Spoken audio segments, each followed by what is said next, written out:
నమస్తే, welcome to question hour. ఒకప్పుడు ఆయన పార్టీలో ట్రబుల్ షూటర్. ఇప్పుడు ఎన్నిసార్లు షూట్ చేసినా సరే ట్రబుల్స్ మాత్రం ఆగట్లేదు. ఒకవైపు కత్తి దూస్తున్న కాంగ్రెస్, మరోవైపు కన్నెర్ర చేస్తున్న బీజేపీ. ఈ రెండు బుల్డోజర్స్ మధ్య నలిగిపోతున్న మామ కారును కాపాడటానికి అల్లుడు హరీష్ ఎత్తబోతున్న అవతారం ఏంటి? మరి లోక్సభ సమరంలో పార్టీ భవిష్యత్తు, బీఆర్ఎస్ పార్టీ భవిష్యత్తు ఏ విధంగా ఉండబోతోంది?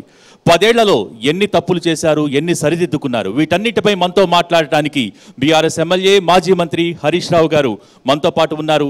ఈరోజు వారితో క్వశ్చన్ అవర్ కొనసాగిద్దాం. నమస్కారం హరీష్ రావు గారు. నమస్తే అండి. నాతో పాటు మా ఎన్టీవీ టీం కూడా మీకు ప్రశ్నలు సంధించడానికి సిద్ధంగా ఉంది. వారందరి తరపున మీకు స్వాగతం పలుకుతున్నాం. థ్యాంక్ యూ వెరీ మచ్ అండి. అందరికీ నమస్కారం. ముందుగా 10 ఏళ్లకు పైగా ఉద్యమ ప్రస్థానం కొనసాగింది. అదొక రకమైన హాట్ సీట్. ఆ తర్వాత తెలంగాణ వచ్చాక 9.5 ఏళ్లకు పైగా పాలనా ప్రస్థానం, అధికారం అనే హాట్ సీట్, ఇప్పుడు ప్రతిపక్షం అనే హాట్ సీట్. ఎలా ఉంది? సరే, రాజకీయాలు అన్నప్పుడు, రాజకీయ పార్టీలు అన్నప్పుడు ఏది కూడా శాశ్వతం కాదు. అధికారంలో ఉన్నవారు ఏదో ఒక రోజు ప్రతిపక్షంలోకి రావాల్సిందే, ప్రతిపక్షంలో ఉన్న రోజు ఏదో ఒక రోజు అధికారంలోకి వస్తారు. It's a cycle.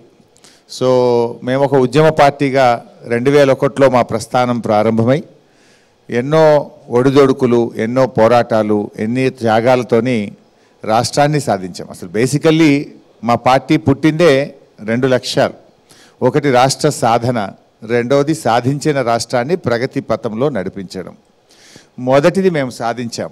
మాకు జీవితానికి కావలసిన ఒక తృప్తి, కానే కాదు రానే రాదు అన్న రాష్ట్రాన్ని సాధించాం. అది మా పార్టీ లక్ష్యాల్లో మొట్టమొదటిది. రెండవ లక్ష్యం ఈ రాష్ట్రాన్ని అద్భుతంగా ప్రగతి పథంలో నడిపించడం. సరే, ప్రజల ఆకాంక్షలు ఏమున్నా మేము ఈరోజు చూసినట్టయితే 10 ఏళ్ళు మా 9.5 ఏళ్ల పాలనలో సంక్షేమ పథకాల్లో దేశానికి ఆదర్శంగా తెలంగాణ నిలిపాము. ఆసరా పెన్షన్లు, కళ్యాణ లక్ష్మి, ఆరోగ్యశ్రీ, సన్న బియ్యం, 6 కిలోల బియ్యం. రైతు సంక్షేమంలో నంబర్ 1, దేశంలోనే నంబర్ 1. మొట్టమొదట రైతులకు నేరుగా నగదు బదిలీ చేసే పథకం రైతు బంధు, రైతు బీమా, 24 గంటల ఉచిత విద్యుత్తు, ఇవన్నీ కూడా ఇచ్చి దేశంలో ఆదర్శంగా నిలిచాం. విద్యుత్తులో నంబర్ 1.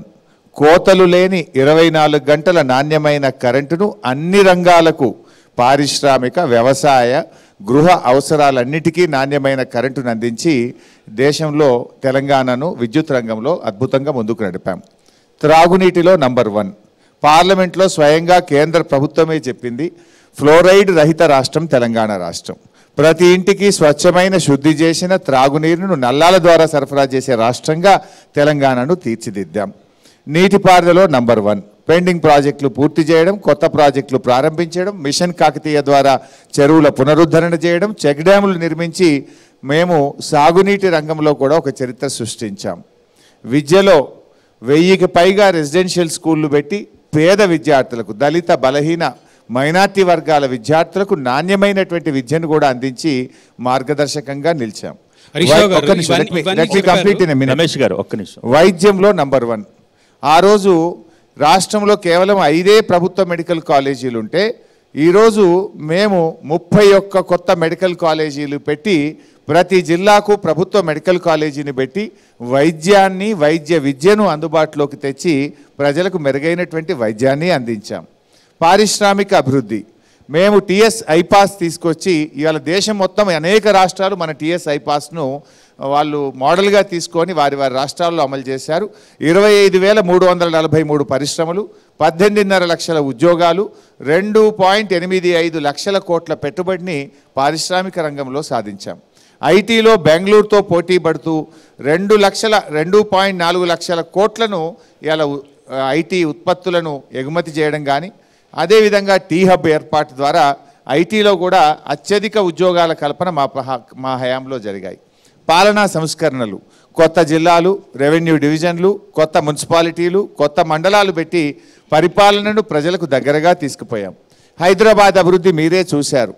త్రాగునీటి సమస్య లేకుండా, విద్యుత్ సమస్య లేకుండా, ట్రాఫిక్ జామ్స్ లేకుండా, ఫ్లైఓవర్లు కానీ, జంక్షన్ ఇంప్రూవ్మెంట్స్ కానీ, చక్కటి లా అండ్ ఆర్డర్, శాంతి భద్రతలను ఇస్తూ హైదరాబాద్లో పెద్ద ఎత్తున పెట్టుబడులు, హైదరాబాద్ అభివృద్ధికి మా ప్రభుత్వం ఎలా పనిచేసిందో కూడా జంట నగరాల ప్రజలు మీరందరూ కూడా చూశారు. జీడిపి రాష్ట్ర జీడిపి మేము వచ్చినాడు 4,16,000 కోట్లుంటే ఆ జిఎస్డిపిని 13,17,000 కోట్లకు పెంచాం. తలసరి ఆదాయం మేము వచ్చినాడు 1,24,000 కోట్లుంటే 3,12,000 కోట్లకు తలసరి ఆదాయం పెంచి దేశంలోనే ప్రథమ ద్వితీయ స్థానంలో తెలంగాణను నిలబెట్టాం. ఇవన్నీ సంక్షేమ పథకాలు చేసినా, రాష్ట్ర అభివృద్ధికి మీరు ఇంత కృషి చేసినా ప్రజలు తిరస్కరించారు.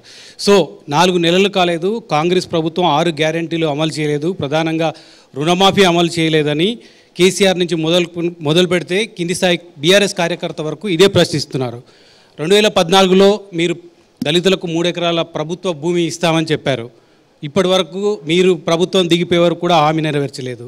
రుణమాఫీకి సంబంధించి ₹1,00,000 రుణమాఫీ చేస్తామని చివరిలో ప్రభుత్వ కాలం పరిమితి ముగుస్తుందన్న నేపథ్యంలో ₹1,00,000 రుణమాఫీకి సంబంధించిన ఫైల్ పైన సంతకం చేశారు. అదేవిధంగా డబుల్ బెడ్రూమ్లకు సంబంధించి మీరు మేనిఫెస్టోలో పెట్టిన విధంగా డబుల్ బెడ్రూమ్లో అందరికీ రాలేదు. ప్రధానంగా మీ మేనిఫెస్టోలో 2018లో ₹3,016 నిరుద్యోగ భృతి ఇస్తామని చెప్పారు. అది 5 ఏళ్ల కాలంలో పూర్తి చేయలేకపోయారు. ఇన్ని హామీలు మేనిఫెస్టోలో పెట్టి ప్రజలకు ఇచ్చిన హామీలు కనీసం మీరు ఫుల్ఫిల్ చేయలేని బీఆర్ఎస్ పార్టీ ఈరోజు 4 నెలలు కాకముందే కాంగ్రెస్ ప్రభుత్వం హామీలు అమలు చేయలేదని అడిగే నైతిక హక్కు అర్హత మీకుందా? Good question Ramesh. మీరు క్వశ్చన్ 2 నిమిషాలు వేశారు, ఆన్సర్కు మనకు టైం ఇవ్వాలి. సో బేసికల్లీ 3 క్వశ్చన్స్ అడిగారు మీరు. ఒకటి, మీరు అమలు చేయలేదు హామీలు అన్నారు. సరే, మేము చేశామా లేదా నేను చెప్తాను. మేము అమలు చేయకపోవడం వల్లనే ప్రజలు మమ్మల్ని ప్రతిపక్షంలో కూర్చోబెట్టారు. మీరు కూడా ప్రతిపక్షంలోకి రాదలుచుకున్నారా?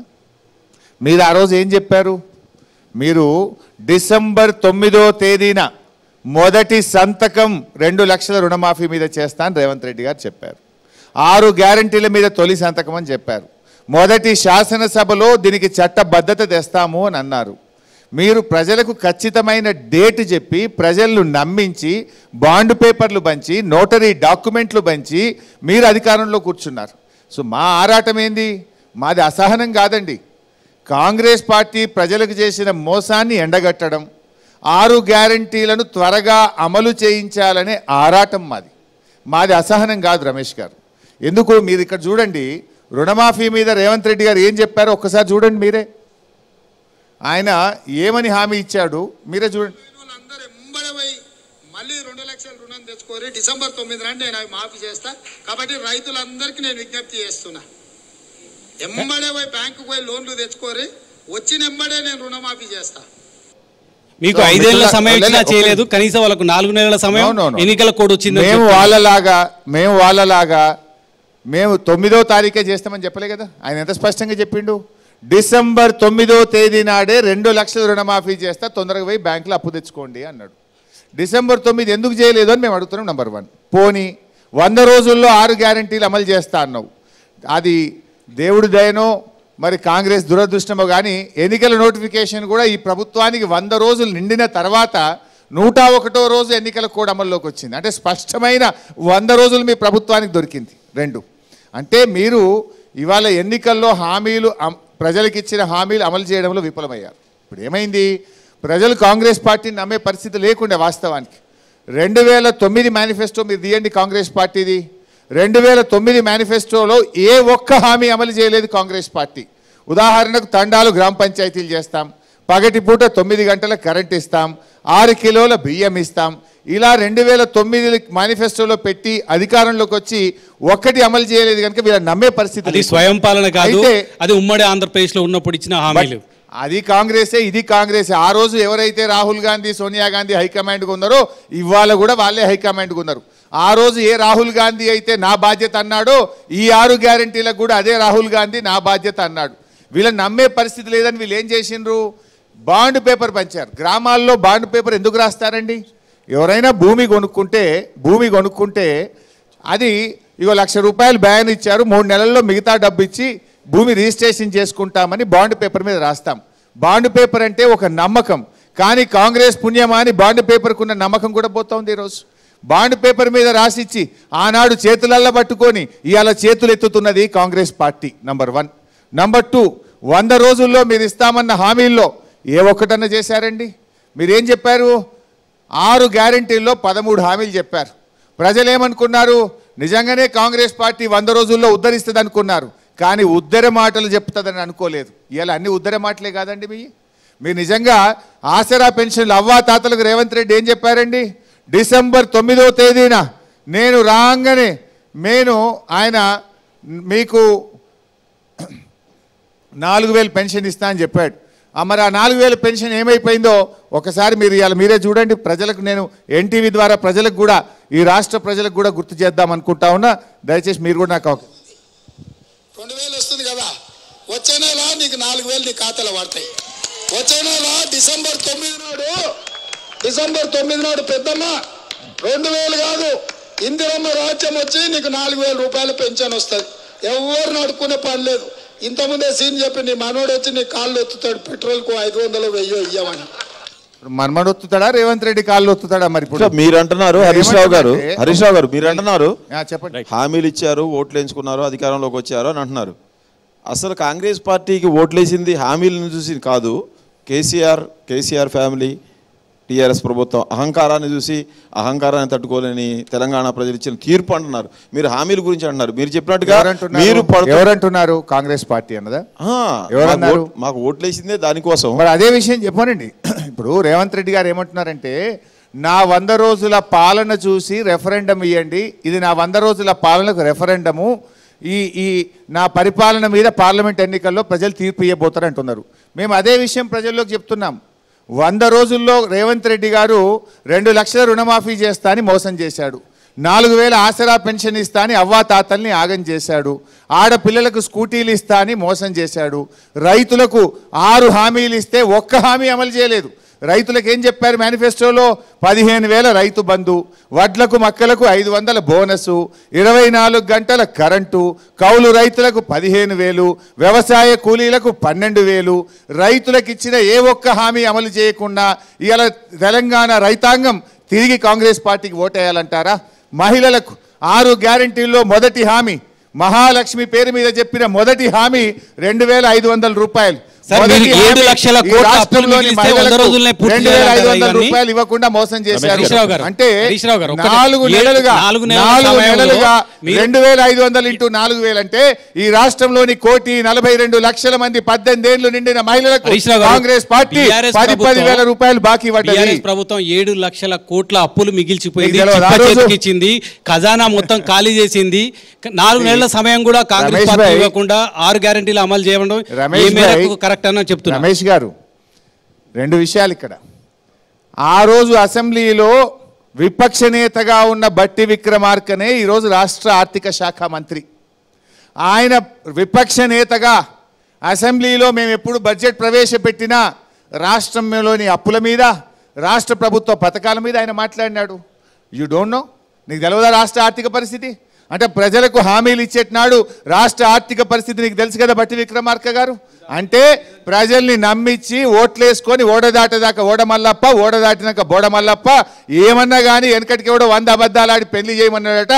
100 అబద్ధాలు ఆడి అధికారంలోకి రావాలనుకున్నదా Congress party? Let me finish Ramesh answer. Ramesh garu, మేము చెయ్యని 2-3 మాత్రం మీరు చెప్పారు, కానీ మా మేనిఫెస్టోలో 70-80% మేము అమలు చేశాం. మేము ఆసరా పెన్షన్ 1000 ఇస్తామంటే 1000 ఇచ్చాం, రెండోసారి గెలిస్తే 2000 ఇస్తామంటే 2000 ఇచ్చాం. మేము అనేక కార్యక్రమాలు, తాండాలు గ్రామ పంచాయతీలు చేయడం కానీ, ఎస్టీలకు 10% రిజర్వేషన్ కానీ, మిషన్ భగీరథలో త్రాగునీరు కానీ, ఇలా మా మేనిఫెస్టోలో మెజారిటీ 90% మేము అమలు చేశాం. కానీ కాంగ్రెస్ పార్టీ 100 రోజుల్లో చేస్తామన్న దాంట్లో 10% అమలు చేసింది, 90% కాంగ్రెస్ పార్టీ ఎగబెట్టింది. అయితే మేము మేనిఫెస్టోలో చెప్పకపోయినా 1000 కోట్ల రూపాయలు ఖర్చు పెట్టే పథకాలు ప్రజలకు అవసరం అనుకుంటే మేము చేశాం. అందులో ఒకటి రైతు బంధు. మేము ఏ ఎన్నికల్లో ఓట్ల ముందు రైతు బంధు ఇస్తామని చెప్పలేదు. 72,000 కోట్ల రూపాయలు ఇచ్చిన పథకం రైతు బంధు ఎన్నికల్లో హామీ ఇవ్వకపోయినా మేము అమలు చేశాం. దాదాపు 5,500 కోట్లు ఖర్చు పెట్టిన రైతు బీమా ఎన్నికల్లో హామీ ఇవ్వకపోయినా రైతులకు ప్రజలకు అవసరం అని చెప్పి మేము అమలు చేశాం. కళ్యాణ లక్ష్మి 13,500 కోట్ల రూపాయలు ఖర్చు పెట్టి ఈరోజు దాదాపు రాష్ట్రంలో 13 లక్షల పెళ్లిళ్ళు చేసిన కళ్యాణ లక్ష్మి పథకం ఎన్నికల్లో హామీ ఇవ్వకపోయినా అమలు చేశాం. అలా మేము చెప్పుకుంటూ పోతే అనేక కార్యక్రమాలు, కేసీఆర్ కిట్ కానీ, కేసీఆర్ న్యూట్రిషన్ కిట్ కానీ ఇలా చాలా కార్యక్రమాలు ఎన్నికల్లో హామీ ఇవ్వకపోయినా చేసిన కార్యక్రమాలు మావి. మీ ఎన్నికల్లో హామీ ఇచ్చి నోటరీలు పంచి బాండ్ పేపర్లు పంచి స్పెసిఫిక్ డేట్ చెప్పి మోసం చేసింది మీది కదా. హరీష్ గారు, మీరు గవర్నమెంట్లో ఎన్నికలకు ముందు రైతు బంధు వేద్దామని చెప్పి 7,000 కోట్ల డబ్బుల్ని సిద్ధం చేశారు. కానీ ఎన్నికల కమిషన్ ఇచ్చిన తర్వాత ఆపిన తర్వాత 7,000 కోట్లు కాంట్రాక్టర్లకు పంచారు. మీరు -3,000 కోట్ల లోటుని చూపించి వెళ్ళిపోయారు అనేది నిన్న భట్టి గారు చెప్పారు. దీంతోపాటు ఇంత లోటు బడ్జెట్లో కూడా ఆర్టీసీలో మహిళలకు ఉచితంగా ప్రయాణము, సిలిండర్ 500కే సిలిండరు ఇవన్నీ చేశామని చెప్తున్నారు. అంటే మీరు ఖజానా అంతా ఖాళీ చేసి ఇప్పుడు వచ్చినటువంటి వాళ్ళని ఇమ్మీడియట్గా అమలు చేయమంటే మీరు 5 ఏళ్ళు అధికారంలో ఉన్నప్పుడు కూడా తెలంగాణ పసిగుడ్డు అని చెప్పారు హరీష్ అన్న. మీ పరిపాలన మీకు చేతగాక, అడ్మినిస్ట్రేషన్ రాక, ఇట్ ఈస్ యువర్ ఫెయిల్యూర్. ఇప్పుడు కనీసం పరిస్థితి ఏంటంటే చారి గారు, రాష్ట్రంలో కేసీఆర్ ఉండంగా ఉన్న పథకాలు కూడా ఈరోజు అమలైతలేవు. నాకు అర్థం కానిది ఏంటంటే కేసీఆర్ ఉండంగా వ్యవసాయానికి రైతులకు 24 గంటల కరెంటు 10 ఏళ్ళు వస్తుంది ఎట్లా, వీళ్ళు రాగానే 14 గంటలు అవుతుంది ఎట్లా? కేసీఆర్ ఉండంగా ప్రతిరోజు మంచినీళ్ళు వస్తాయి ఎట్లా, ఇవాళ వీళ్ళు రాగానే దినం తప్పించి దినం అవుతుంది ఎట్లా? నేను మొన్న కరీంనగర్ పోయిన దినం తప్పించి దినం నెల వస్తుంది, ఖమ్మంలో 2 రోజులకోసారి వస్తుంది, జైరాబాద్లో దినం తప్పించి దినం వస్తున్నది. ఇట్లా కేసీఆర్ కిట్టు ప్రభుత్వ ఆసుపత్రుల్లో పోతే కేసీఆర్ కిట్ బంద్ అయింది, న్యూట్రిషన్ కిట్ బంద్ అయింది, గోళీలు బంద్ అయిపోయినాయి. ఇట్లా చెప్పుకుంటూ పోతే అసలు ఉన్న పథకాలను కూడా నడిపించలేని పరిస్థితి కాంగ్రెస్ పార్టీది. నంబర్ 1. 7,000 కోట్లు ఏమైనా చెప్పండి సార్. హరీష్ గారు ఆర్థిక మంత్రిగా పనిచేశారు. 7,000 కోట్లు ఏ కాంట్రాక్టర్కి ఇచ్చారు? ఎందుకు లోటు బడ్జెట్? మీరు అధికారంలో ఉన్నారు. You release the white paper, you are in power, I'm in the opposition. నీ దగ్గర సమాచారం ఉంది, నువ్వు పెట్టు ప్రజల ముందు. ఆ రోజు మేము ఇవ్వడానికి రెడీగా ఉన్నాం. మీరు కదా ఎలక్షన్ కమిషన్ కంప్లైంట్ ఇచ్చింది, మీరు కదా ఆ రోజు మమ్మల్ని డబ్బులు ఇవ్వకుండా ఆపింది.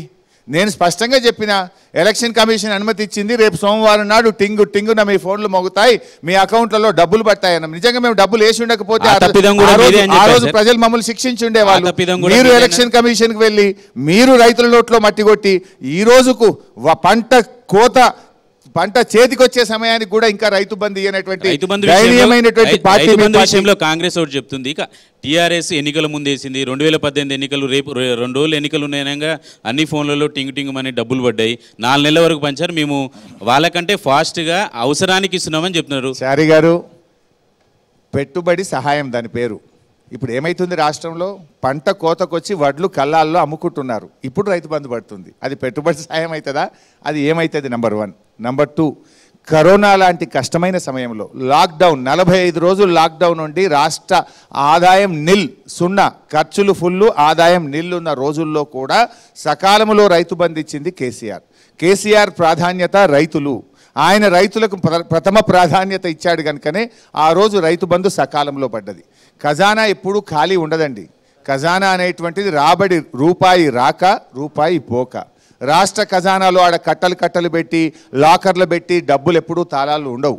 అది ప్రభుత్వము, అడ్మినిస్ట్రేషను, పరిపాలన మీరు నడిపే విధానాన్ని బట్టి ఉంటుంది తప్ప ఆడ ఖజానాలో బ్యాంకులు పెట్టి లాకర్లో పెట్టేటువంటి డబ్బులు ఉండవు. ఇది మీ ప్రభుత్వం యొక్క ఫెయిల్యూర్. ఇవాళ మీరు ఇందాక ఆర్టీసీ ఏదో ఉచిత బస్సు ఇచ్చారన్నారు. మిత్రమా, అది మీకు కూడా తెలవాలి, రాష్ట్ర ప్రజలకు కూడా తెలవాలి. మేము ఆ రోజు బడ్జెట్లో ఆర్టీసీకి 3,000 కోట్ల రూపాయలు మా బడ్జెట్లో పొందుపరిచాం. 1,500 కోట్లు అప్పటికే మేము ఇచ్చాం. వీళ్ళు వచ్చిన తర్వాత నెలకు 250-300 కోట్లు ఇచ్చారు.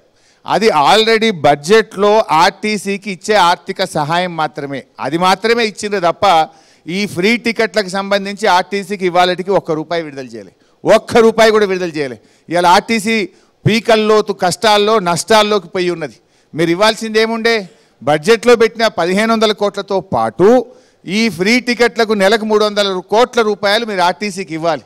ఈ రోజుకు ₹1 కూడా ఆర్టీసీకి వాళ్ళు ఇవ్వలేదు.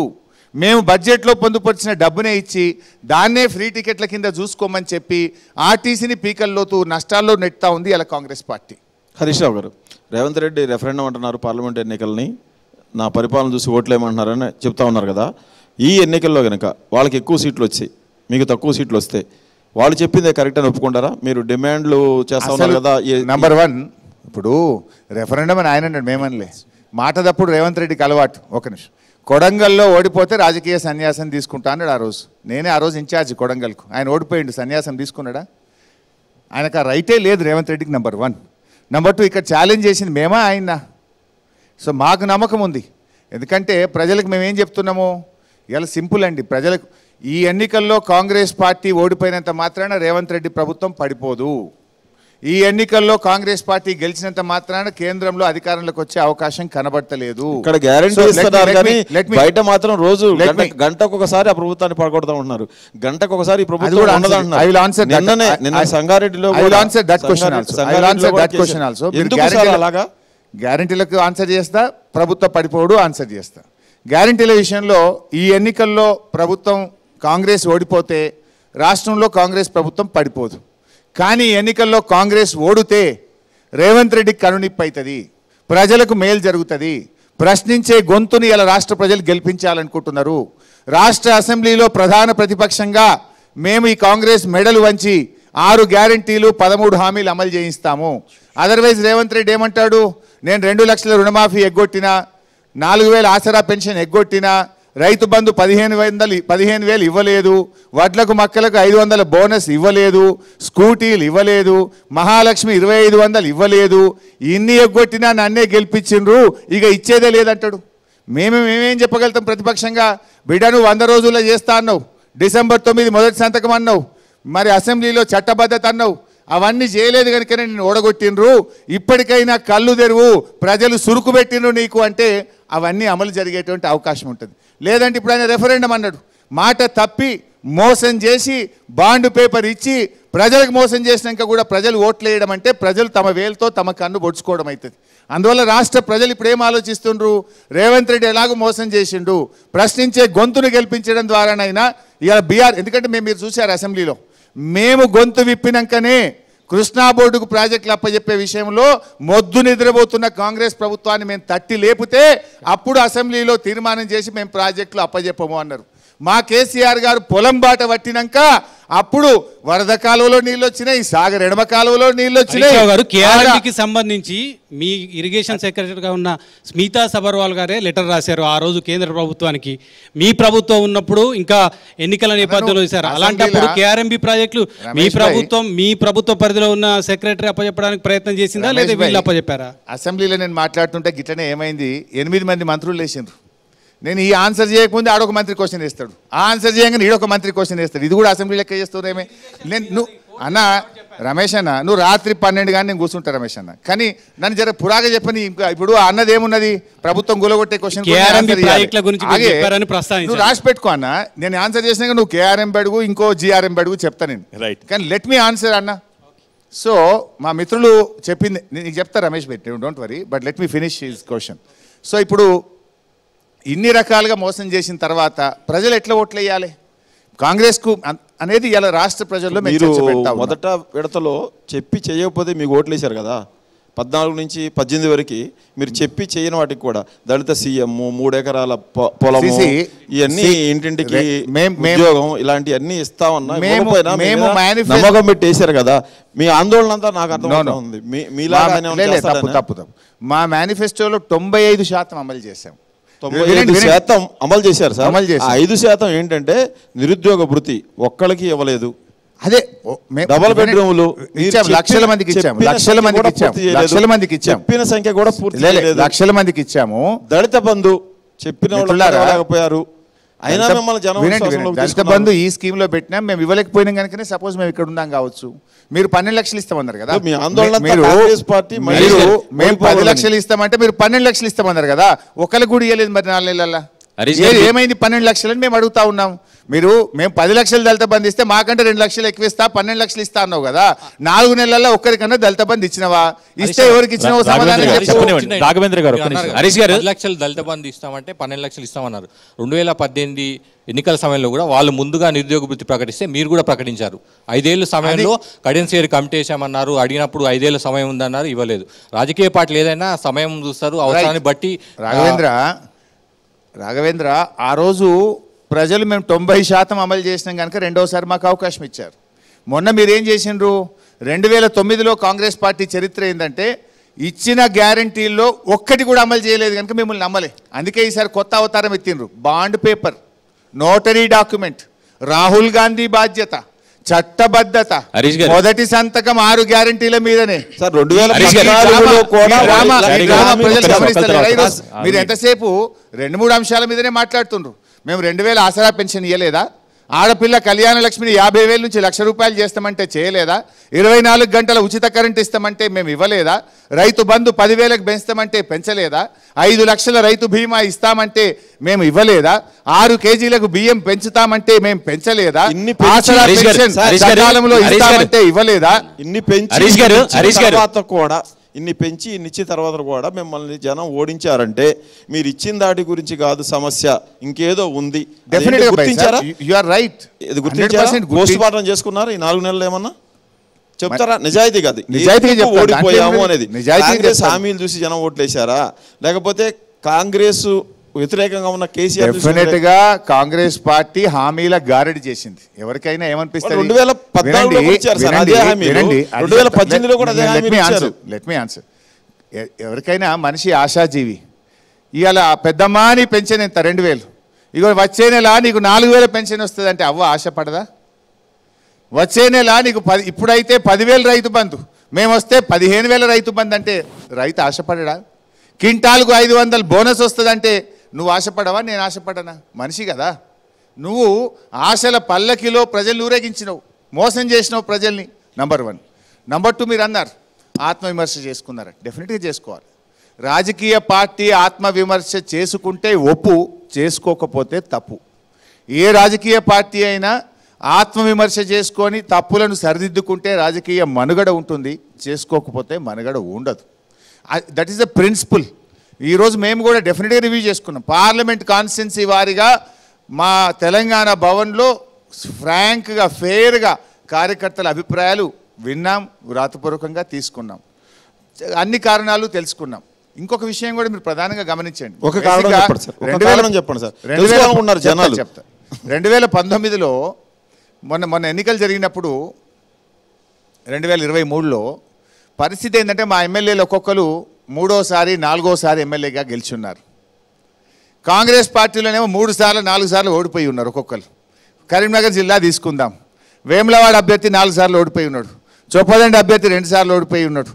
అట్లా మీరు ఏ అభ్యర్థినైనా జగిత్యాల అంటే మేము గెలిచినాం అనుకోండి, రామగుండం 2 సార్లు ఓడిపోయి ఉన్నాడు, పెద్దపల్లి 2 సార్లు ఓడిపోయి ఉన్నాడు, కరీంనగర్ ఆయన ఓడిపోయి ఉన్నాడు. సార్ ఓడిపోతేనేమో అభ్యర్థుల ఫెయిల్యూర్, గెలిస్తేనేమో కేసీఆర్ ఇమేజ్ కారణమా సార్? సరే ఒక నిమిషం. అయితే మన ప్రజల మూడు ఎట్లుంటుందంటే సానుభూతి ఎక్కువ. తెలంగాణలో పాపం అంటారు తొందరగా. మీరు 3 సార్లు గెలిచింది కదా, పాపం ఆయన 3 సార్లు ఓడిపోయినట్టున్నాడు, ఒకసారి వేద్దాం తీయరాదు, ఒకసారి వాళ్ళకి చూద్దాం తీయరాదు.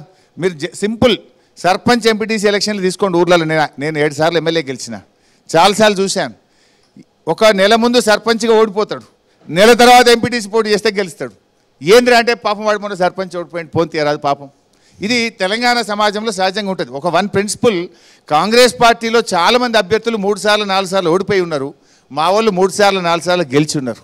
దానివల్ల కూడా పాపమని తెలంగాణ ప్రజలు ఒక్కసారి చూద్దాంలే అనేది కొంత కావచ్చు, 6 గ్యారంటీల గ్యారెడీ కొంత కావచ్చు, కొన్ని పథకాలు మేము అమలు చేయడంలో కొంత ఆలస్యం కావచ్చు, కొన్ని పథకాలు అమలు చేయకపోవడం కావచ్చు, లేదు మా కార్యకర్తల్ని మేము తృప్తిపరచడంలో కార్యకర్తల్ని పార్టీని ప్రభుత్వంతో పాటు కార్యకర్తల్ని కూడా మేము కాన్ఫిడెన్స్లో తీసుకోకపోవడంలో ఉన్న గ్యాప్ కావచ్చు. ఎంతసేపు ప్రజలకి ఏం చేయాలి పరిపాలన మీద దృష్టి పెట్టాం, కొంతవరకు పార్టీని కార్యకర్తల్ని మేము కాన్ఫిడెన్స్లో తీసుకోవాలి. కార్యకర్తల గౌరవాన్ని పెంచడంలో కానీ కార్యకర్తల్ని ప్రభుత్వంలో భాగస్వామ్యం చేయడంలో కానీ కొంత మాకు గ్యాప్ వచ్చింది. అలాంటి కొన్ని లోపాలు అయిపోయి దళిత బంధులో వాటాలు తీసుకొని మీకు చెడ్డ పేరు తీసుకొచ్చినందువల్లనే ఓడిపోయారని ప్రతి స్కీమ్లో కూడా వాళ్ళ వాటాలు అసలు basically I totally disagree with your CM గారు చెప్పారు కదా సార్, మీ ఎల్పీ మీటింగ్ లోనే సీఎం గారు మీ ఎల్పీ మీటింగ్ లోనే చెప్పారు కదా, కేసీఆర్ గారు కమిషన్ లో తీసుకుంటున్నారు, ఎవరు తీసుకుంటున్నారు నాకు తెలుసు అంటే. అసలు మా పథకాలు ఎంత మంచి అంటే కేసీఆర్ గారు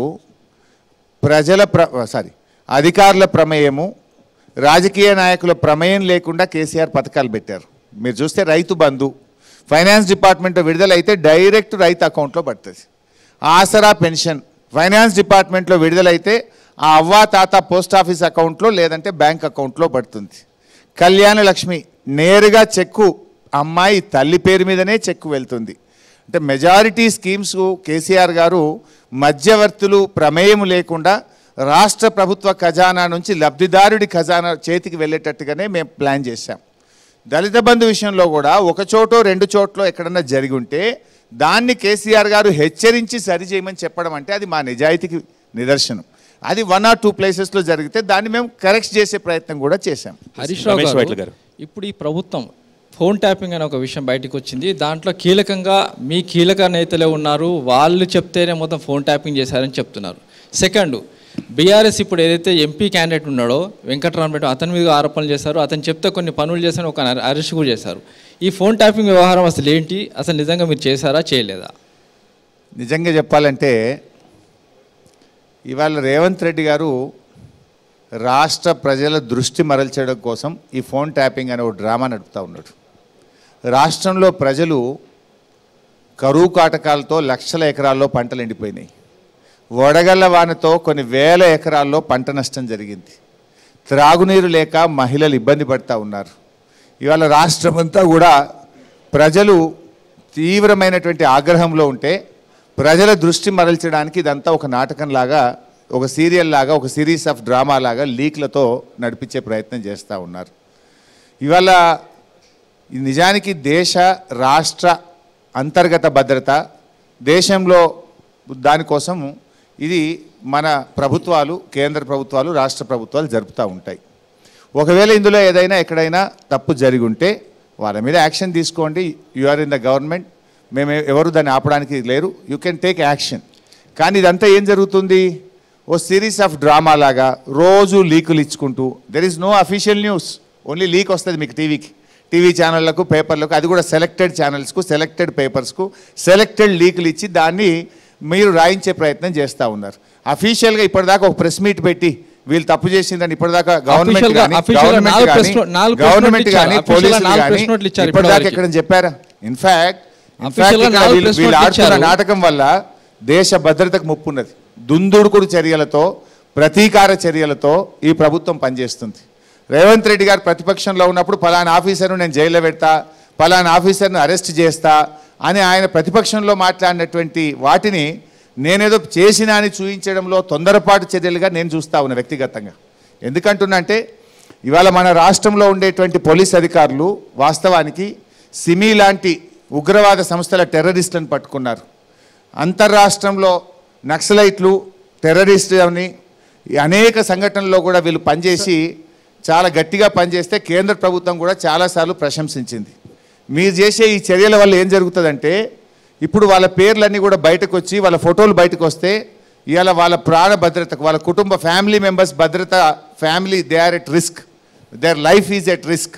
మీరు చేస్తున్న తప్పు అంటే ఫోన్ ట్యాపింగ్ చేశారు చేస్తున్న తప్పు మాట్లాడుతూ ఒకరిద్దరు లంగాల ఫంగాలు ఫోన్ ట్యాపింగ్ చేసి చెప్పారు. కేటీఆర్ గారు స్పష్టంగా చెప్పిన రేవంత్ రెడ్డిని లైవ్ అదేంటి డిటెక్టర్ టెస్ట్కు రమ్మనండి. KTR is ready for live detector test. Let Revanth Reddy మేము ఇంకోటి అంటున్నామండి, ఇంకొక విషయం నేను ఐ డిమాండ్ 2001 నుంచి ఈ రోజు వరకు ఫోన్ ట్యాపింగ్ మీద డీటెయిల్డ్ ఎంక్వైరీ చేయండి.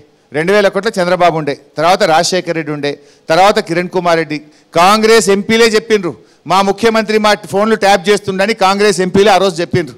మొత్తం 2001 నుంచి ఈ రోజు వరకు ఫోన్ ట్యాపింగ్ మీద డీటెయిల్ ఎంక్వైరీ చేయాలి. ఇండిపెండెంట్ సంస్థతో ఎంక్వైరీ చేయండి. Any enquiry BRS party is ready. BRS MLA ready అంటున్నా కదా. బీఆర్ఎస్ ఎమ్మెల్సీ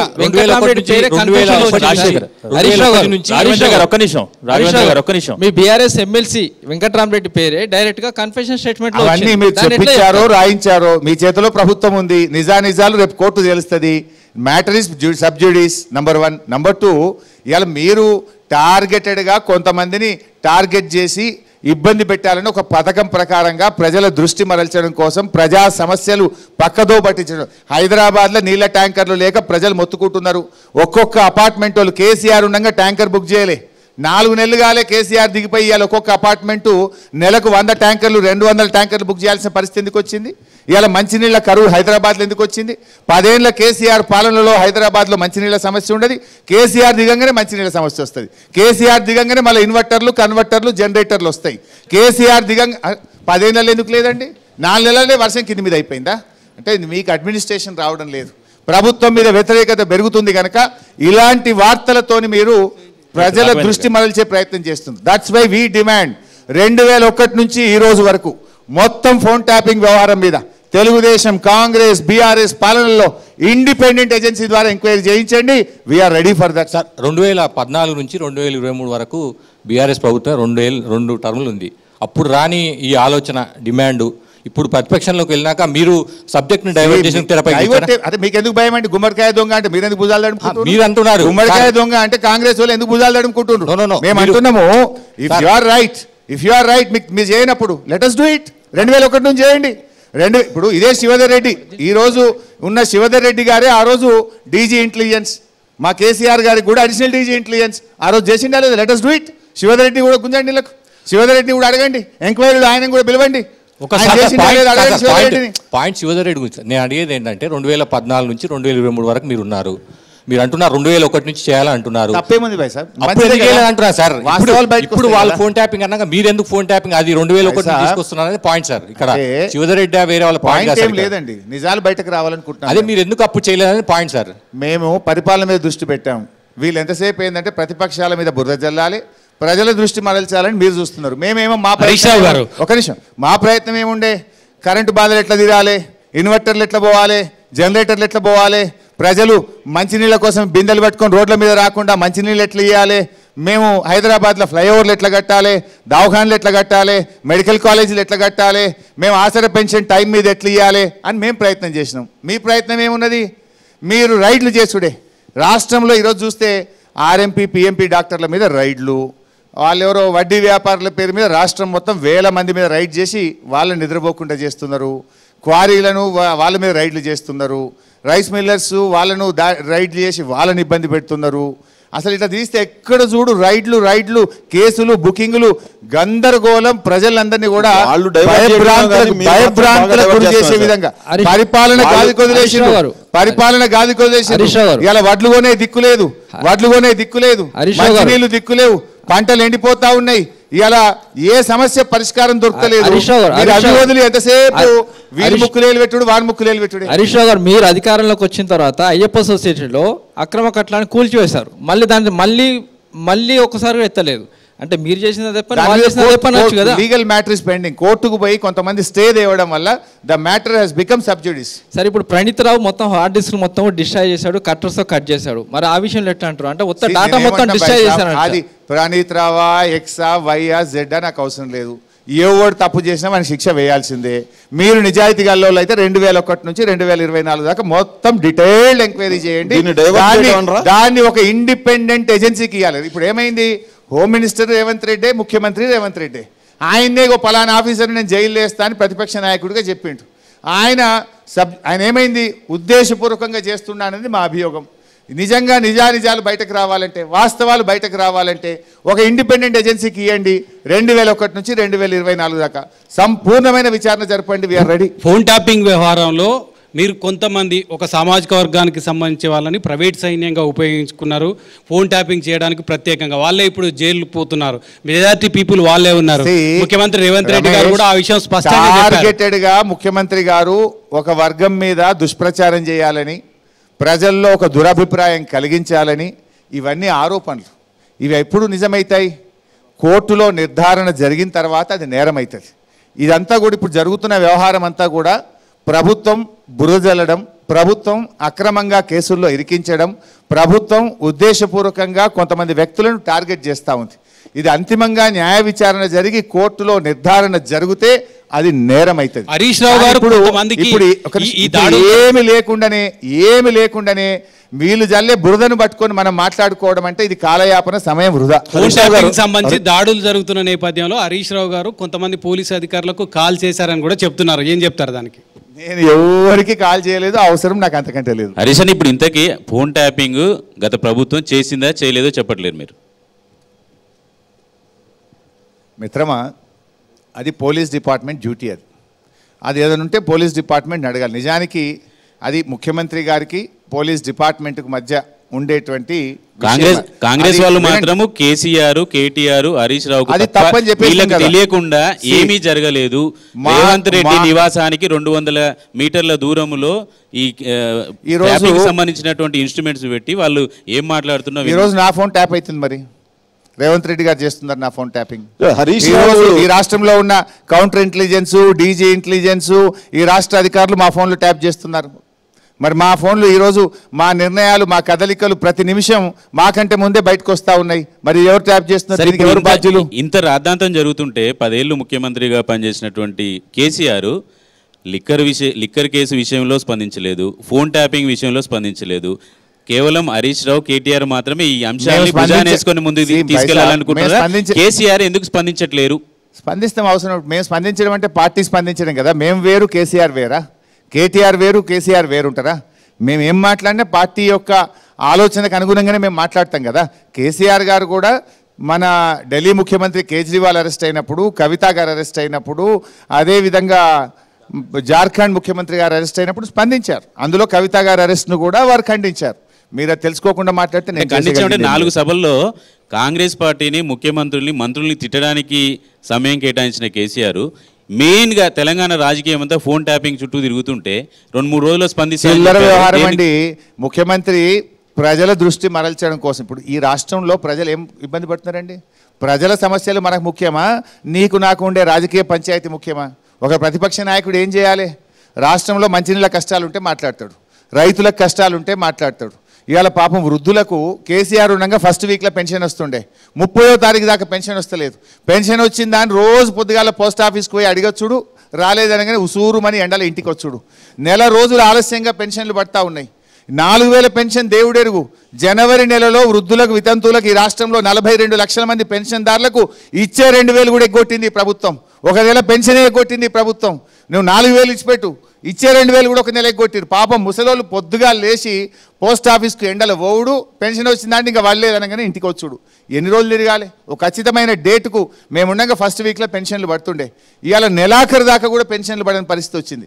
ఒక ప్రతిపక్ష నాయకుడిగా మేము ఏం మాట్లాడాలి? గా వృద్ధుల గురించి మాట్లాడాలి, మేము గా రైతుల గురించి మాట్లాడాలి, మహిళల గురించి మాట్లాడాలి, విద్యార్థుల గురించి మాట్లాడాలి, పేదల గురించి మాట్లాడాలి. మేము గది మాట్లాడుతున్నాం. ఇవాళ కేసీఆర్ ఒక ప్రధాన ప్రతిపక్షంగా మా బాధ్యత ఏంది? ఈ రాష్ట్రంలో ప్రజలు పడే కష్టాల మీద ప్రభుత్వాన్ని, మొద్దు నిద్రపోతున్న ప్రభుత్వాన్ని తట్టి లేపడం మా బాధ్యత. ప్రజలు మాకు ఇచ్చిన బాధ్యత ఏందండి? ఈ ప్రభుత్వాన్ని సరిగ్గా పనిచేయించండి, ఈ ప్రభుత్వం ప్రజలకు ఇచ్చిన హామీలను అమలు చేయించండి, ఈ ప్రభుత్వం ఫెయిల్యూర్స్ను ఎత్తి చూపండి. అది మేము చేస్తూ ఉన్నాం. హరీష్ రావు గారు, ఇప్పుడు ప్రభుత్వం చెప్తున్న ఫోన్ ట్యాపింగ్లో మీరు బాధితుల భాగస్వామ్య? నేను ఏది కాదు. మీరు కూడా బాధితులయ్యారని అప్పట్లో పదవి ఇవ్వకపోవడానికి ట్యాపింగే కారణం. రేవంత్ రెడ్డి మీరు వేరే వాళ్ళతో మాట్లాడి మీరు కూడా మంత్రి పదవి రాకుండా చేశారు. మీరు కూడా రేవంత్ రెడ్డి ఇచ్చిన ఫేకులు లీకులు పట్టుకుని నన్ను క్వశ్చన్లు అడిగితే ఎట్లా? మీరే కదా సమాధానం చెప్పాలి. మీద వచ్చిన చెప్పినే కదా కాదా మంత్రి పదవి రావకపోవడం టోటలీ ఫాల్స్ అండ్ ఫేక్. ఆ రేవంత్ రెడ్డి సృష్టించే, ఆ గ్యాంగ్ సృష్టించే సోషల్ మీడియా వచ్చే వార్తలు నమ్మితే ఎట్లా? నిప్పు లేకుండా పొగరాదు అంటారు, ట్యాపింగ్ లేకుండా ఆరోపణలు రావు. నిజంగా పోలీసులకు అయితే మీరు కూడా అందులో ఉన్నారని నాకు సమాచారం ఉంది. ఫోన్ ట్యాపింగ్ లో మీరు కూడా ఉన్నారట, మీ పేరు కూడా FIR లో వాళ్ళ విచారణలో ఉన్నారని నాకు కూడా సమాచారం. మీరు డిమాండ్ చేశారు 2021 నుంచి నిన్ను కూడా అనొచ్చు కదా, నువ్వు కూడా యాజ్ రిపోర్టర్ గా దాంట్లో ఉన్నవాట, నీ పేరు కూడా ఉందట, రేపో మాపో నేను పిలుస్తారట. అనంత మాత్రం నిజమైతా? చాలా ఇప్పుడు ఏమైందండి బైసా, కావాలని ఈ ప్రభుత్వం ప్రజల దృష్టి మరల్చడం కోసం రోజు ఒక నాటకాన్ని రక్తి గట్టించి, కొన్ని లీక్ వార్తలను మీడియా సంస్థలకు ఇచ్చి, సోషల్ మీడియాలో కొన్ని లీక్ వార్తల్ని నడుపుతూ ప్రజల దృష్టి మరల్చే ప్రయత్నం జరుగుతూ ఉంది. ఇప్పుడు చర్చ జరగాల్సింది నీ 100 రోజుల పాలన మీద చర్చ జరగాలి, నువ్వు ప్రజలకు ఇచ్చిన హామీల అమలు మీద చర్చ జరగాలి. నిన్న SC హాస్టల్లో కలుషిత ఆహారం తిని ఈరోజు ఒక విద్యార్థి చనిపోయింది. ఎన్ని సంఘటనలు జరిగినాయి ఈ 4 నెలల్లో? భువనగిరిలో, నల్లగొండలో, మహబూబ్ నగర్లో SC ST హాస్టల్స్లో సరి అయిన ఆహారం దొరకక పిల్లలు మరి విష ఆహారం తిని చనిపోతూ ఉన్నారు. మొన్న భువనగిరిలో 2 ఆడపిల్లలు ఆత్మహత్య చేసుకున్నారు. SC దళిత మహిళ విద్యార్థినులు ఆత్మహత్య చేసుకున్నారు. ఈ ప్రభుత్వం రేవంత్ రెడ్డి గారు ఆ రోజు ప్రతిపక్షంలో ఉన్నప్పుడు చీటికి మాటికి పోతుండే కదా, మరి ఇలా ముఖ్యమంత్రిగా నీకు టైం దొరకలేదా? దళిత ఆడపిల్లలు ఆత్మహత్య చేసుకుంటే ఎందుకో పోయి పరామర్శించవు? నిన్న కలుషిత ఆహారం తిని గాంధీలో విద్యార్థి చనిపోతే అర్జెంటుగా పోలీసులు పోయి ప్యాక్ చేసి తల్లిదండ్రులను బెదిరించి మేము హాస్పిటల్కి మేము ప్రతిపక్షం వాళ్ళు పోతామంటే మాకు అవకాశం ఇవ్వకుండా శవాన్ని ఊరుకు పంపిస్తావు. మీరు ఆ రోజు ఏమన్నారండి? ప్రజాపాలన, ప్రతిరోజు ముఖ్యమంత్రి ప్రజల్ని కలుస్తాడు అన్నాడు. ఒకటేనాడు కలిసినావు నువ్వు? ఏడవా నీ ప్రజాపాలన? పెద్ద పెద్ద నరికినావు, కంచెలు బద్దలు కొట్టినాం, ఇనుప కంచెలు బద్దలు కొట్టేసినాం, ప్రజలకు దర్వాజా కుల్లా. రోజు ముఖ్యమంత్రి కలుస్తాడు ప్రజలను అన్నాడు. ఏడ కలిసినావు నువ్వు? ఒక్కనాడికి దమ్ము వచ్చిందా నీకు? ఒకనాడు నువ్వు కలిసినావు, రెండో నీ మంత్రులు కలిసిండ్రు, మూడో రోజు ఒక ఐఏఎస్ ఆఫీసరు, నాలుగో రోజు నుంచి అవుట్ సోర్సింగ్ ఉద్యోగులు. ప్రజాపాలన ఏమైంది? ప్రజాపాలనలో వచ్చిన దరఖాస్తులేని ఒక్కటన్నా పరిష్కారం అయిందా? నీ ప్రజాపాలనలో నీ మొదటి హామీ గత కాంగ్రెస్ ముఖ్యమంత్రుల లెక్క నేను రోజు ప్రజల్ని కలుస్తాను. ఏడ కలిసినావు మరి నువ్వు? అప్పుడేమో కేసీఆర్ మీద ఆరోపణలు చేసినావు, కేసీఆర్ కలుస్తలేడన్నావు, మరి నువ్వు ఏడ కలుస్తున్నావు? నీ ప్రజాపాలన ఏమైపోయింది?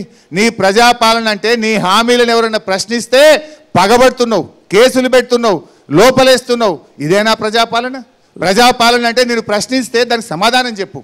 ఇవాళ ఎవరైనా సోషల్ మీడియాలో నిన్ను ప్రశ్నిస్తే సిఐలు డిఎస్పీలు పిలిచి కేసులు పెడుతున్నారు, ఎస్సీ ఎస్టీ కేసులు పెట్టి, అక్రమ కేసులు పెట్టి లోపలేస్తున్నారు. ఇదా ప్రజాపాలన?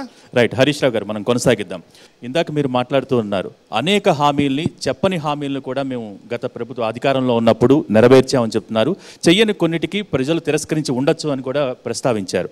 కానీ సరే, ప్రజలు తిరస్కరించారు, దాన్ని మీరు చక్కగా యాక్సెప్ట్ చేశారు. కానీ పార్టీలో ఉన్న నాయకులు ఎందుకు తిరస్కరిస్తున్నారు? ఎందుకు పార్టీ నుంచి బయటకు వెళ్ళిపోతున్నారు? పైగా ఆరోపణలు చేసి మరీ వెళ్ళిపోతున్నారు. సరే, ఇది రాజకీయాల్లో ఈ మధ్య మన భారతదేశ రాజకీయాల్లో చూస్తూ ఉన్నాం. ఒక పార్టీ ఓడిపోతే ఆ పార్టీలో పదవులు అనుభవించిన వాళ్ళు ఏ రకంగా పార్టీలు మారుతున్నారు కూడా చూసాం. ఇది నాట్ ఓన్లీ అవర్ స్టేట్, పక్క రాష్ట్రంలో మహారాష్ట్రలో చవాన్ గారు ఒక ముఖ్యమంత్రి, మాజీ ముఖ్యమంత్రి పార్టీ, అట్లా ఎంతోమంది మాజీ ముఖ్యమంత్రులు మారుతున్నారు, పార్టీలు మారుతూ ఉన్నారు. సరే, మారిన వాళ్ళు సహజంగానే ఏదో కారణం చెప్పాలి కదా, ఆరోపణలు చేసి వెళ్తూ ఉంటారు. మరి గతంలో కూడా కాంగ్రెస్ పార్టీ నుంచి కూడా మా దాంట్లోకి కూడా చాలామంది చేరారు. చాలామంది అప్పుడు కూడా మరి కాంగ్రెస్ పార్టీ ఓడిపోగానే మా దాంట్లో చేరారు, మేము ఓడిపోగానే మా దాంట్లో నుంచి ఇలా కాంగ్రెస్ పార్టీలోకి చేరుతూ ఉన్నారు. బట్ ఈరోజు మా పార్టీలో నుంచి నాయకులు వెళ్తున్నారు కానీ కార్యకర్తలు ఎవరు పోవడం లేదు. నేను కింద గ్రౌండ్లో క్షేత్రస్థాయిలో చూస్తున్నా కదా, గ్రామ స్థాయిలో ఉండేటువంటి కార్యకర్తలు కానీ వార్డు స్థాయిలో ఉండే కార్యకర్తలు ఎవరు పార్టీ మారడం లేదు. మారుతున్న వాళ్ళు ముఖ్యంగా కొంత వ్యాపారాలతో సంబంధం ఉన్న వాళ్ళు కానీ ఉన్నత స్థాయిలో ఉన్నటువంటి వాళ్ళు మారుతున్నారే తప్ప క్షేత్రస్థాయిలో మా క్యాడర్ మాత్రం ఇంటాక్ట్ ఉన్నది, విచ్ ఐఎమ్ సీయింగ్ ఇన్. నిన్న మాది మీటింగ్ జరిగింది సంగారెడ్డి ప్రాంతంలో. నిన్న మీటింగ్ జరిగితే 1,00,000కు పైగా జనం రావడం, ముఖ్యంగా మా క్యాడర్లో స్పందన మీరు చూశారు. ఆ కార్యకర్తలు కేసీఆర్ గారి మాటలకు వాళ్ళు ఇస్తున్నటువంటి రెస్పాన్సు, స్పందన, జన సమీకరణ, నిజంగా క్యాడర్ లేకపోతే అంతమంది జనాన్ని మేము సమీకరించలేము. సో అంత పెద్ద ఎత్తున మేము కేవలం 3-4 కాన్స్టిట్యున్సీల నుంచే చేసినటువంటి జనసభ, అది రాష్ట్ర సరిహద్దు అవతల పోతే కర్ణాటక మహారాష్ట్ర స్టేట్ ఉంటుంది. సో అక్కడ మేము అంత పెద్ద మీటింగ్ చేయగలిగినామంటే డెఫినెట్గా మా క్యాడర్ మాత్రం ఇంటాక్ట్. దేశవ్యాప్తంగా చాలా పార్టీలలో జరుగుతున్నాయి, ఇదంతా కామన్గా జరుగుతుంది, వెళ్ళే వాళ్ళు విమర్శలు చేసి వెళ్తున్నారని. కానీ మీరు కూడా అదే రకమైన కామెంట్స్ చేస్తున్నారు కదా, పార్టీలో ఉన్నప్పుడు నీతిమంతులు, వెళ్ళిపోతే అవినీతి పరులు అన్న తరహాలో. కానీ వ్యవహారం బాగాలేదు. మేము ఇట్లా కాంగ్రెస్ పార్టీ చేసినట్టు మేము చేయలే. రాజ్యాంగంలో 10వ షెడ్యూల్ ఏదైతే ఈ పార్టీలు మారే ఫిరాయింపుల నిరోధక చట్టం ఉందో దానికి మేము ఉల్లంఘించలేదు. ఇవాళ కాంగ్రెస్ది ఎట్లుందంటే ఏదో భయం లేని కోడట బజార్లో గుడ్డు పెట్టిందట. కాంగ్రెస్ వాళ్ళ పరిస్థితి ఎట్లుందంటే బీఆర్ఎస్ ఎమ్మెల్యేకు కండువా కప్పి పార్లమెంట్ ఎన్నికల్లో ఆయన్ని అభ్యర్థిగా పోటీ పెడతారా? ఇది ఇంకొక జోక్ ఏంటంటే, ఒకవైపు రాహుల్ గాంధీ గారు హైదరాబాద్కి వచ్చి వాళ్ళు ఎలక్షన్ మేనిఫెస్టో రిలీజ్ చేశారు. ఆ మేనిఫెస్టోలో ఏం చెప్తాడంటే పార్టీ మారిన ఎమ్మెల్యేల మెంబర్షిప్ ఆటోమేటిక్గా పోవాలి అని మేనిఫెస్టో ప్రవేశపెడుతున్నాడు. పక్కన కుర్చీలో 2 బీఆర్ఎస్ ఎమ్మెల్యేలను కండువా కప్పి కూర్చోబెట్టిండు. అయితే మీ మేనిఫెస్టోనన్నా తప్పు కావాలి, లేదు ఎమ్మెల్యేల చేరికనైనా తప్పు కావాలి. కాంగ్రెస్ పార్టీ ప్రిన్సిపలే కరెక్ట్ లేదు. హరీష్ రావు గారు, అసెంబ్లీలో గతంలో కాంగ్రెస్ చచ్చిన పార్టీ, ఇంకా ఆ పార్టీ పని అయిపోయిందని చాలా తీవ్రమైన విమర్శలు చేశారు. ఇవాళ అదే చచ్చిన పాము అధికారాన్ని చేపట్టింది. అండ్ ఇప్పుడు ప్రజెంట్ బీఆర్ఎస్ మీద అలాంటి విమర్శలు వినిపిస్తున్నాయి. అంటే ఆల్రెడీ మీరు ఇప్పుడు రాబోయే ఎన్నికల్లో సీట్ ఇస్తున్నా కూడా వద్దు అనుకుని అందరూ వెళ్ళిపోతున్నారు.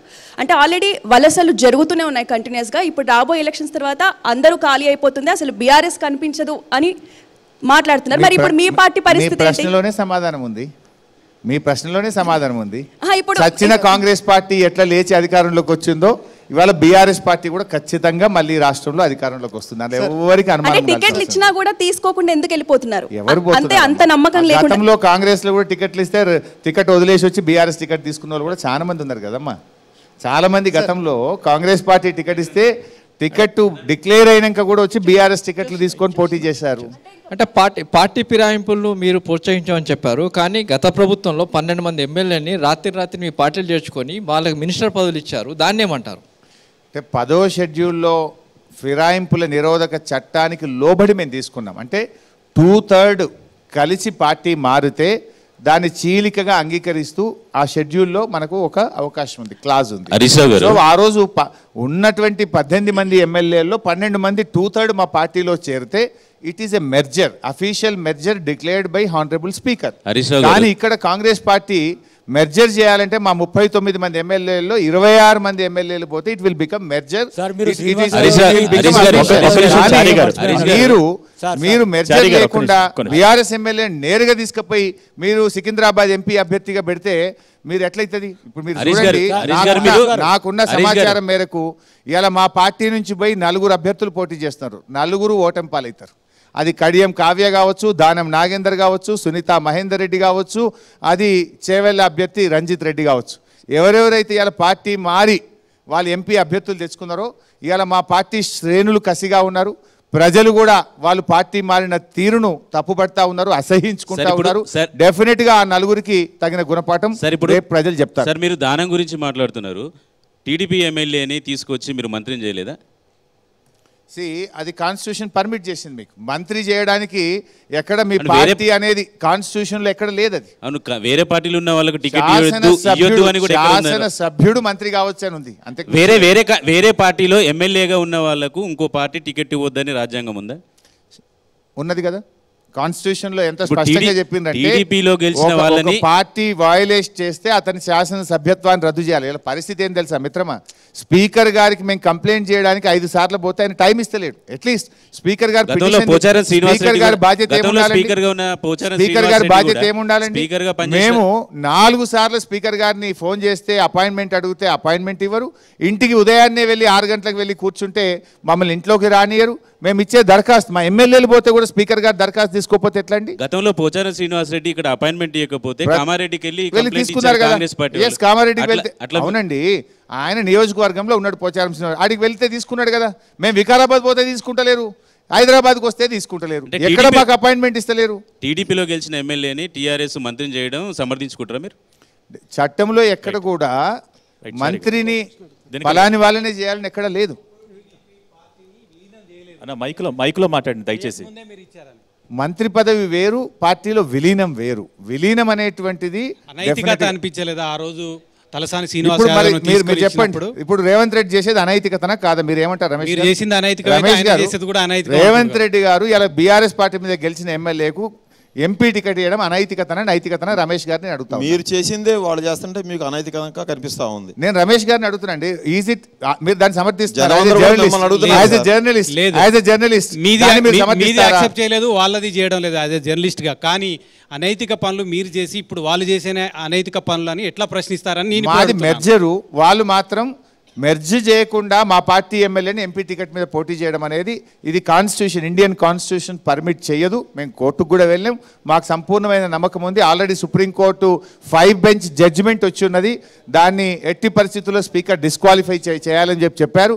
గతంలో కూడా ఒక ఎమ్మెల్సీ గారు భూపత్ రెడ్డి గారు అనే ఎమ్మెల్సీ మా పార్టీ ఎమ్మెల్సీ కాంగ్రెస్ పార్టీ ఎమ్మెల్యేగా పోటీ చేస్తే కోర్టుకు పోతే కోర్టు ద్వారా ఆయన శాసన మండలి సభ్యత్వం పోయింది.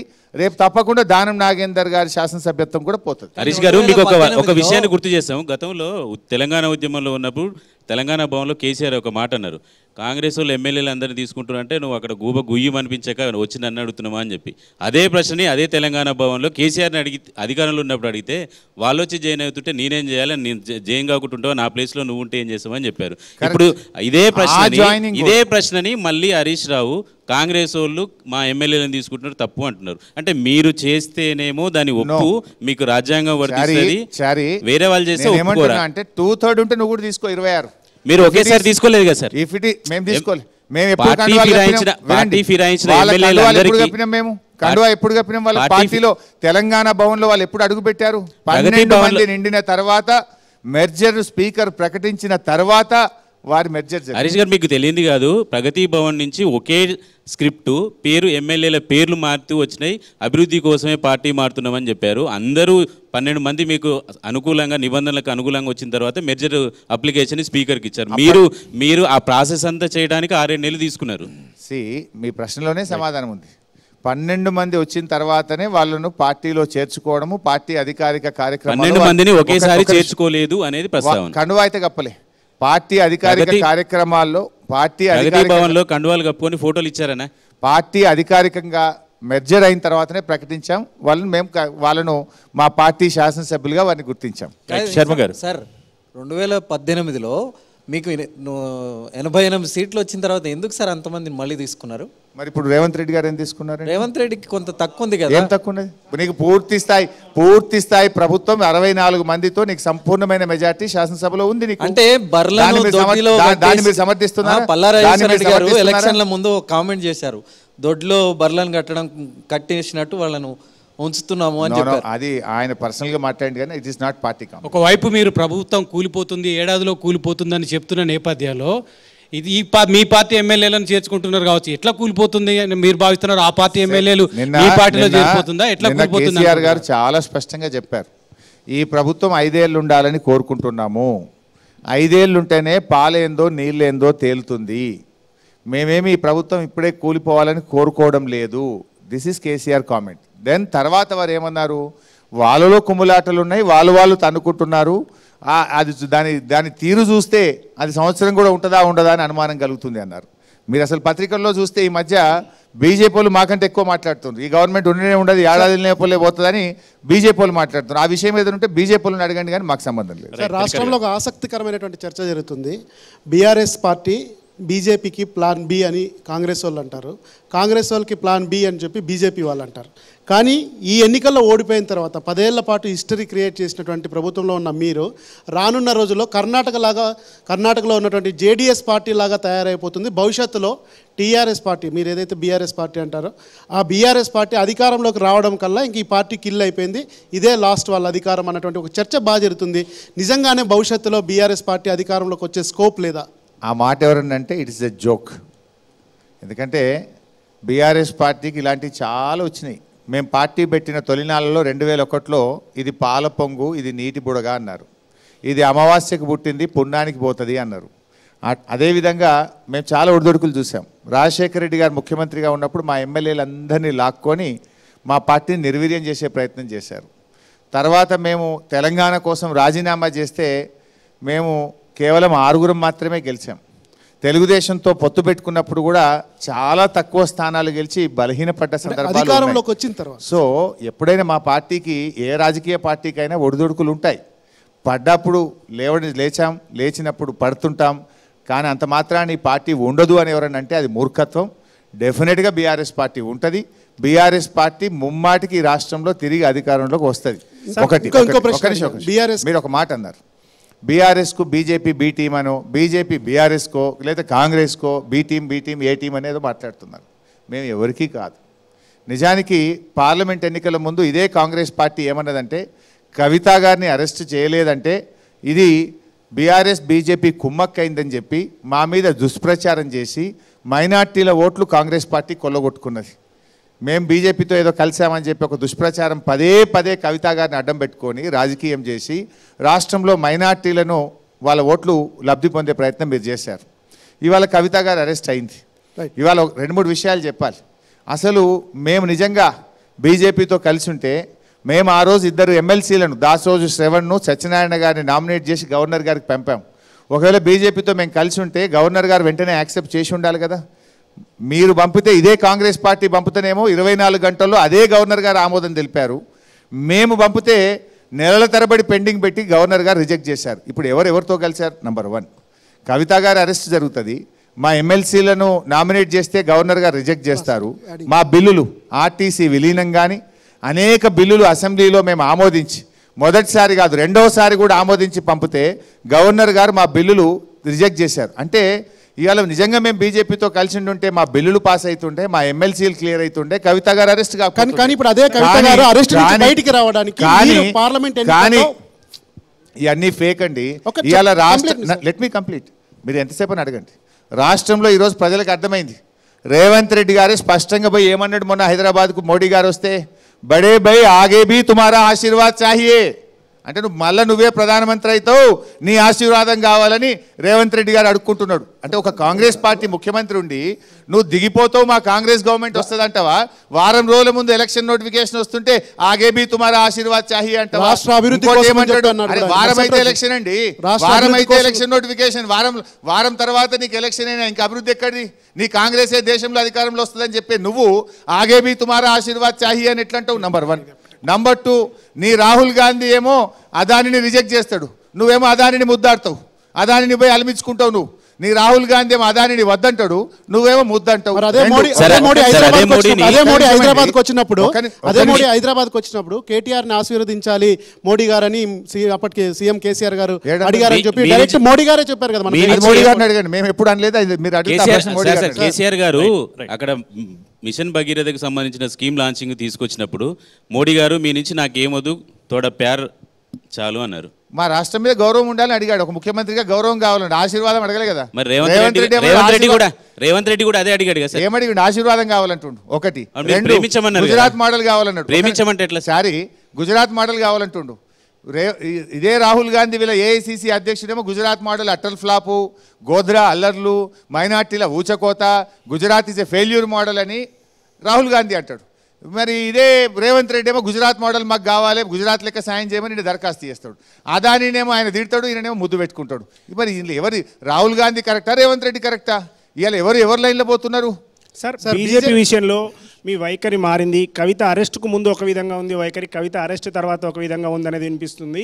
ముఖ్యంగా ఇప్పుడు మీరు ఇందాక చెప్పినట్టు మీ పార్టీలోంచి నలుగురు ఎవరైతే కాంగ్రెస్ పార్టీలోకి వెళ్ళారో వాళ్ళని ఓడగొట్టడానికి మీరు బీజేపీకి సపోర్ట్ చేస్తున్నారు. అక్కడ బీజేపీ గెలిచినా పర్వాలేదనే విధంగా కూడా జరుగుతుంది. బీజేపీ మా ఎంపీలను టార్గెట్ చేసి గుంజుకుంటుంది కదా. మా నాగర్ కర్నూలు ఎంపీని గుంజుకున్నది. ఒకవేళ మేము బీజేపీ క్లోజ్ ఉంటే మా నాగర్ కర్నూలు ఎంపీని గుంజుకున్నది, జహీరాబాద్ ఎంపీని గుంజుకున్నది, మా ఆరూరు రమేష్ను చేజ్ చేసిండ్రు. మేము దొరకబట్టి మళ్ళా ఇంటికి తీసుకొచ్చి ఆరూరు రమేష్తో మీటింగ్ పెట్టి వెళ్ళొద్దని చెప్తే మళ్ళీ రాత్రి కిషన్ రెడ్డి స్పెషల్ ఫ్లైట్లో పట్టుకొని మళ్ళీ ఢిల్లీ పట్టుకుపోయింది. అదంతా కవిత అరెస్ట్ ముందు. కవిత అరెస్ట్ తర్వాత మీరు బీజేపీకి కొంచెం దగ్గరే ప్రయత్నం చేస్తున్నారు. ఆ ఎంపీని గెలిపించడానికి నేను నా స్పీచ్లు మీరు చూస్తారు, మరి ఎన్టీవీలు జరిగింది మా చూపిరు భయ్, అప్పుడప్పుడు చూపిస్తే ఈ ప్రశ్నలు రావు. ఇలాంటివి మీరు నా ఎన్టీవీలలో ఎప్పుడైనా మీరు ఒక నిమిషం క్వశ్చన్ అవర్ అదేంది పెట్టింది కదా, ప్రోమో వస్తుంది కదా అన్న, మా కార్ బొమ్మనే పెట్టలేదు మీరు, జర మా బొమ్మ పెట్టరు భయ్, పురాగ బొమ్మలు అట్లా తక్కువ చేయకుండా ఈ రాష్ట్రంలో మేమే వస్తాం. అన్ని బొమ్మలని అలా కార్ బొమ్మ కనబడతలేదు. నంబర్ 1. నంబర్ 2, నా స్పీచ్లు నేను ఏం చెప్తున్నాను మీరు చూపించలేదు కనుక మళ్ళీ రిపీట్ చేస్తా. నేను ఏం చెప్తున్నా తెలుసా ప్రజలకు? కాంగ్రెస్ మీద రాష్ట్ర ప్రజలకు కోపం వచ్చింది.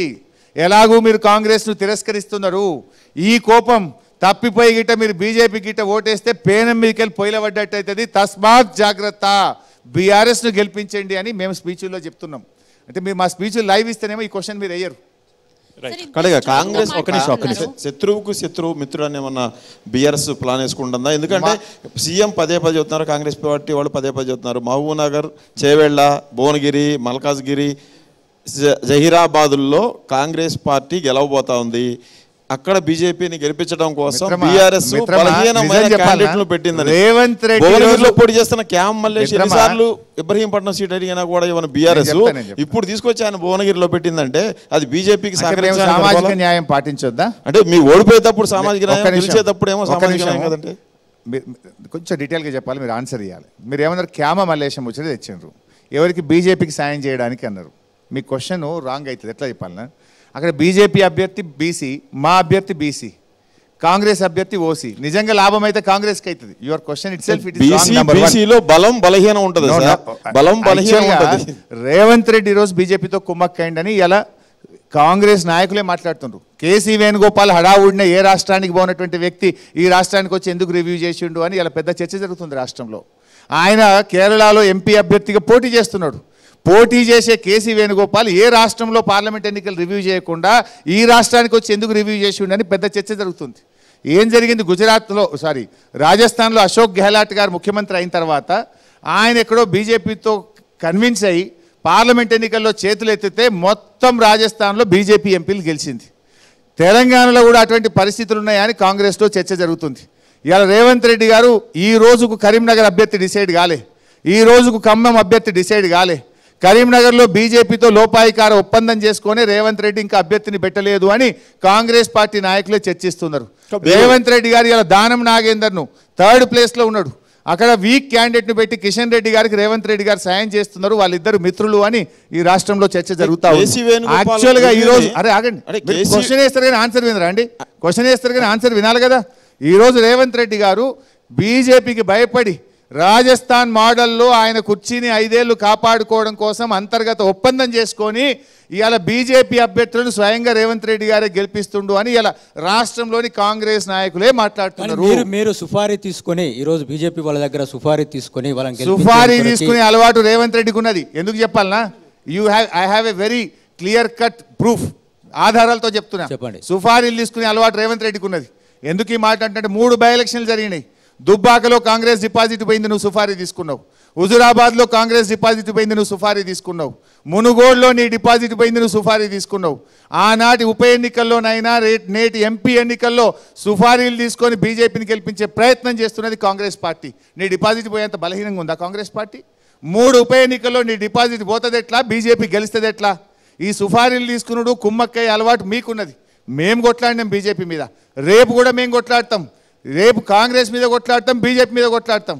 అందుకే మా విధానం ఏంటంటే జాతీయ పార్టీలకు ఓటేయాలి, మీకు రీజనల్ పార్టీ మీరెందుకు పోటీ చేయాలని మాట్లాడుతున్నారు. ఇలాంటి సందర్భంలో జాతీయ పార్టీలు కాదు రీజనల్ పార్టీలే బలంగా ఉండాలి. తమిళనాడు మోడలే కరెక్ట్. జాతీయ పార్టీలకు ఏమవుతుందంటే పార్లమెంట్లో మీరు చూస్తే పార్లమెంట్లో ఎవరైనా క్వశ్చన్ అడగాలంటే రాష్ట్రాల వారీగా అవకాశం ఇయ్యరు, పార్టీల వారీగా అవకాశాలు ఇస్తారు.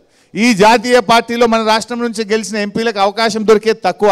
అవకాశం దొరికినా పార్టీ సిద్ధాంతానికి హైకమాండ్కు లోబడి మాట్లాడాలి. కానీ బీఆర్ఎస్ ఎంపీ గెలిస్తే మాకు తెలంగాణ ప్రజల హైకమాండ్ డైరెక్ట్ గా తెలంగాణ గొంతుకైతాం, తెలంగాణ గురించి మాట్లాడతాం, తెలంగాణ గురించి ప్రశ్నించే అవకాశం ఉంటుంది. వద్దు అని బల్లా గుద్ది చెప్తున్న హరీష్ రావు బీఆర్ఎస్ ని జాతీయ పార్టీకి ఎందుకు మార్చారు?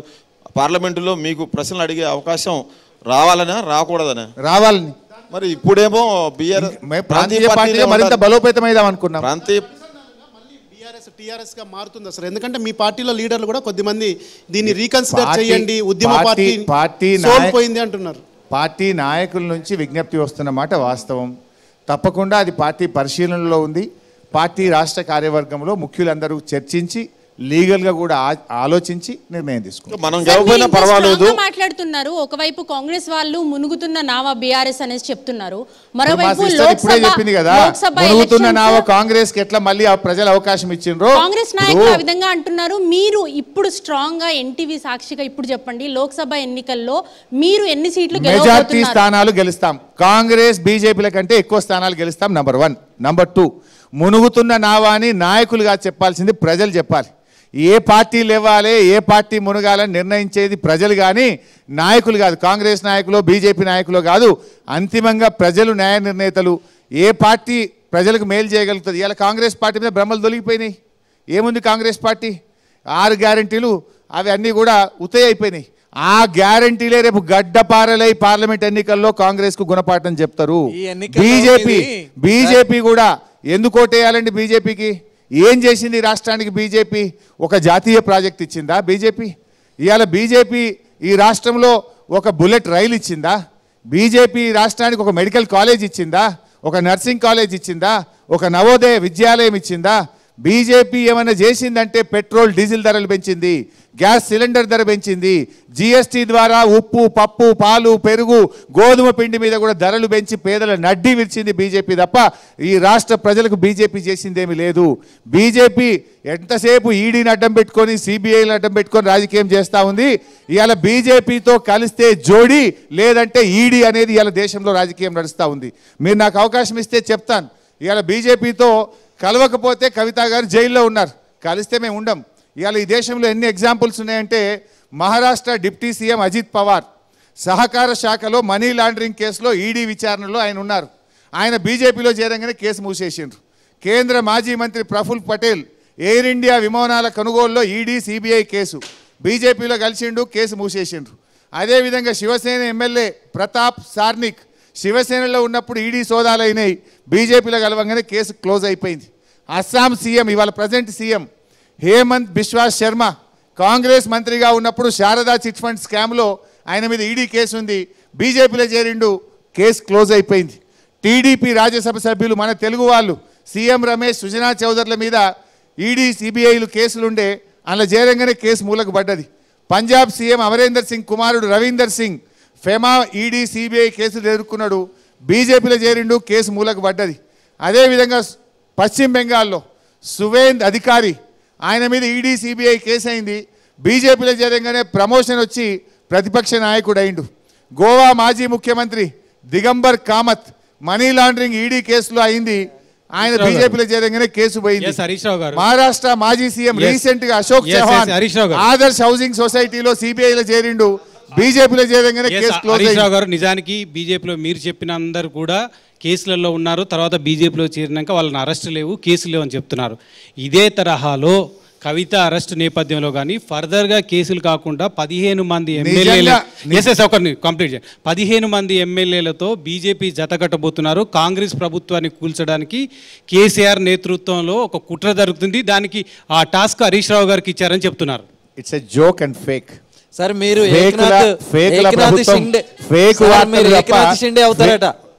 మంచి అన్నా, నువ్వు ఎంతసేపు అని అడిగే మీరు ఏకనాథ్ షిండే అవుతారట. ఇది చెప్పినాక నీకు కూడా చెప్తా. ఏకనాథ్ షిండే ఎవరైతారో రేవంత్ రెడ్డి అవుతాడు చెప్తా. అయితే ఈ ఫేకులు అన్నీ కూడా నేను ఈ ఫేక్ వార్తలు పెట్టి ఇలాంటి ఫాల్స్ న్యూస్ ప్రాపగండా చేస్తుండ్రు. నిజంగా మేము అది అనుకుంటే ముందే పోయి ఉండేవాళ్ళం కదా, మాకు అవసరం లేదు కనుకనే ఇవాళ ఇబ్బందులు ఎదుర్కొంటున్నాం. ఇదే కాంగ్రెస్ పార్టీ ఢిల్లీలో పోయి స్వయంగా రాహుల్ గాంధీ ఈ లిక్కర్ స్కామ్ అంతా ఫేక్, ఇది బీజేపీ కుట్ర, బీజేపీ అన్యాయంగా లిక్కర్ స్కామ్ను తెర మీదకి తెచ్చి ప్రతిపక్షాలను వేధిస్తుంది అని రాహుల్ గాంధీ చెప్పలేదా? ఢిల్లీలో కాంగ్రెస్ ఒక మాట, రాష్ట్రంలో కాంగ్రెస్ నాయకులేమో లిక్కర్ స్కామ్ గొప్పది, లిక్కర్ స్కామ్లో కవిత ఇరుక్కున్నది, కవిత లిక్కర్ స్కామ్ చేసింది, కేసీఆర్ లిక్కర్ స్కామ్ చేసిందని గల్లీ కాంగ్రెస్ నాయకులు మాట్లాడతారు. ఢిల్లీ కాంగ్రెస్ నాయకులేమో లిక్కర్ స్కామ్ ఇది ఫేకు, ఇది బీజేపీ కుట్ర, బీజేపీ అక్రమంగా ప్రతిపక్షాలను ఇరికిస్తుందని ఢిల్లీ కాంగ్రెస్ మాట్లాడుతుంది. గల్లీ కాంగ్రెస్ది నిజమా, ఢిల్లీ కాంగ్రెస్ది నిజమా? ఏది నిజం? ఇవన్నీ కూడా కాంగ్రెస్ పార్టీ మా మీద ఉద్దేశపూర్వకంగా రాజకీయంగా బురద జల్లే ప్రయత్నం తప్ప ఇందులో నిజం లేదు. కవిత గారిది ఈరోజు కేవలం ఆరోపణ మాత్రమే. ఒకవేళ కోర్టులో విచారణ జరిగి కోర్టులో తేలితే అప్పుడు అది నిజం. కానీ ఇదంతా కూడా ఈ ఆరోపణలు పట్టుకొని ఈ ఆరోపణల మీద ప్రతిపక్షాల మీద ఉద్దేశపూర్వకంగా రాజకీయ పార్టీలు బురద జల్లేటువంటి దాన్ని పట్టుకొని మనం చర్చించడం ఇది కరెక్ట్ కాదు. ఇవాళ ఈడీ సిబిఐ కేసుల్లో ఈ దేశంలో ప్రూఫ్ అయినాయి 0.45%, 1% కేసులు కూడా ఇప్పటిదాకా ప్రూవ్ కాలేదు. అంటే 99% కేసులు ప్రతిపక్షాలను ఇరికించడానికి పెడుతున్నటువంటి కేసులే. మరి ఒక్క బీజేపీ నాయకుడు ఇంత పెద్ద దేశంలో ఇన్ని రాష్ట్రాల్లో అధికారంలో ఉన్నారు కదా, ఏ ఒక్క బీజేపీ నాయకుడి మీద ఎందుకో ఈడీ సిబిఐ కేసులు కావు, కేవలం ప్రతిపక్షాల మీదనే ఎందుకో అవుతా ఉన్నాయి. ఇది ఇవాళ దేశ ప్రజలు రాష్ట్ర ప్రజలు గమనిస్తలేరా? సో ఎట్టి పరిస్థితుల్లో మాది సెక్యులర్ పార్టీ, మేము ఏ రోజు ఎవరితో కలవలే. కలిసినాం, ఎప్పుడు కలిసినాం? 2004లో కాంగ్రెస్తో కలిసినాం తెలంగాణ కోసం. మోసం చేస్తే 2009లో ఒక ప్రధాన పార్టీని ఒప్పియడం కోసం, జై తెలంగాణ అనిపించడం కోసం తెలుగుదేశంతో కలిసినాం. కలిస్తే బహిరంగంగానే కలిసినాం, లోపల కలిసి అలవాటు బీఆర్ఎస్కు లేదు. వీఆర్ ఫైటర్స్, మేము ఉద్యమకారులం, పోరాడి తెలంగాణ తెచ్చిన వాళ్ళం, పోరాడతాం, నేరుగా కలుస్తాం, నేరుగా పోరాడతాం. కానీ లోపల షేక్ హ్యాండ్లు ఇచ్చుడు ఈ కాంగ్రెస్ లెక్క ఈ రేవంత్ రెడ్డి లెక్క మాకు అలవాటు లేదు. హరీష్ రావు గారు ఒక్క నిమిషం చెప్తున్నారు. ఇలా ఈ రాష్ట్రంలో కాంగ్రెస్ నాయకులే మాట్లాడుతున్నారు. మొన్న బీజేపీ ఆయన మాట్లాడితే టీవీలో చూసిన రేవంత్ రెడ్డి ఏకనాథ్ షిండే అవుతాడు అని అంటున్నారు. నేను ఆయన కూడా చెప్పిండు, ఎవరు ఆయన అరవింద్ కుమార్, అరవింద్ నిజామాబాద్ ఎమ్మెల్యే గారు అన్నారు రేవంత్ రెడ్డి మంచోడే అంటుండు. బీజేపీ ఎంపీ అంటుండు రేవంత్ రెడ్డి మంచోడే, మా పార్టీలకు వస్తే ఆయన్నే ఏకనాథ్ షిండే చేస్తామంటుండు. ఇలా అరవింద్ చెప్తుండు బీజేపీ ఎంపీ. కానీ మీ పార్టీకి 39 మంది ఎమ్మెల్యేలు గెలిస్తే ఒకరు చనిపోతే, ముగ్గురు కాంగ్రెస్లోకి వెళితే ఇంకో 20 మంది రెడీగా ఉన్నట్టు తెలుస్తుంది కాంగ్రెస్లోకి వెళ్ళడానికి. ఎట్లా మీరు ఆ పార్టీని కూల్చగలుగుతారు? కాంగ్రెస్ పార్టీ 3 నెలల్లో ఆలోచనే మాకు లేదు. 3 నెలల్లో కూలిపోతుంది, 6 నెలల్లో కూలిపోతుంది. కాంగ్రెస్ నిండు 5 ఏళ్ళు ఉండాలి ప్రజలకి. నిన్న కేసీఆర్ అంత పెద్ద పబ్లిక్ మీటింగ్లో చెప్పిండు 5 ఏళ్ళు ఈ ప్రభుత్వం ఉండాలని మేము కోరుకుంటున్నాం, ప్రజలకు ఇచ్చిన హామీలన్నీ అమలు చేయాలని కోరుకుంటున్నాం. ఈ 420 కాంగ్రెస్ ఇచ్చిన హామీలు సంపూర్ణంగా అమలు చేసి మాకంటే బాగా పనిచేసి రేవంత్ రెడ్డి పేరు తెచ్చుకోవాలని నేను కోరుకుంటున్నాను. ఒక మాట ఒకవేళ ఆ హామీలు అమలు చేయకపోతే అదే రేవంత్ రెడ్డిని ఇదే ప్రజలు బండకేసి కొట్టేది కూడా ఖాయం. నిన్న కేసీఆర్ కూడా ఒక మాట అన్నారు, 5 ఏళ్ళు ఉంటేనే పాలేందో నీళ్ళేందో తేలుతుంది, 5 ఏళ్ళు ఉండాలని కోరుకుంటున్నామంటున్నాం. అందువల్ల మేము ఈరోజు కూడా ఏమంటున్నామంటే రేవంత్ మాది బీఆర్ఎస్ పార్టీగా ప్రజలు మమ్మల్ని ప్రతిపక్షంలో కూర్చోమన్నారు. We're prepared to sit. కానీ 5 ఏళ్ళు వాళ్ళను అధికారంలో ఉండనీయకుండా మీరు ఒక ఏక్నాథ్ షిండేగా మారుతారనేది ఎవరు? మీరు. నేనా? మీరే. జోక్. ఒక నిమిషం, లెట్ మీ ఆన్సర్. ఒక నిమిషం మిత్రమా, మైక్తో నీలాంటి వాళ్ళు నా 24 ఏళ్ల రాజకీయ జీవితంలో 1000 సార్లు అడిగి ఉంటారు, 1000 సార్లు చెప్పుంటా. హరీష్ రావుకు క్యారెక్టర్ ముఖ్యం, విశ్వాసం విశ్వసనీయత అనేదే నాకు ముఖ్యం. I never care for a post, I will never care for a opportunity, I care for my character, I give preference for my character. 24 ఏళ్ళు నా రాజకీయ ప్రస్థానం ఒకటే పార్టీ. రేవంత్ రెడ్డి లేక పూటకో పార్టీ మార్చను. నేను పదవి ఉన్నా పదవి పోయినా వ్యక్తిత్వానికి ప్రాధాన్యత ఇస్తా, నా క్యారెక్టర్ని కాపాడుకోవడానికి ప్రాధాన్యత ఇస్తా. ఈ విషయం ఇవాళ చెప్పలేదు,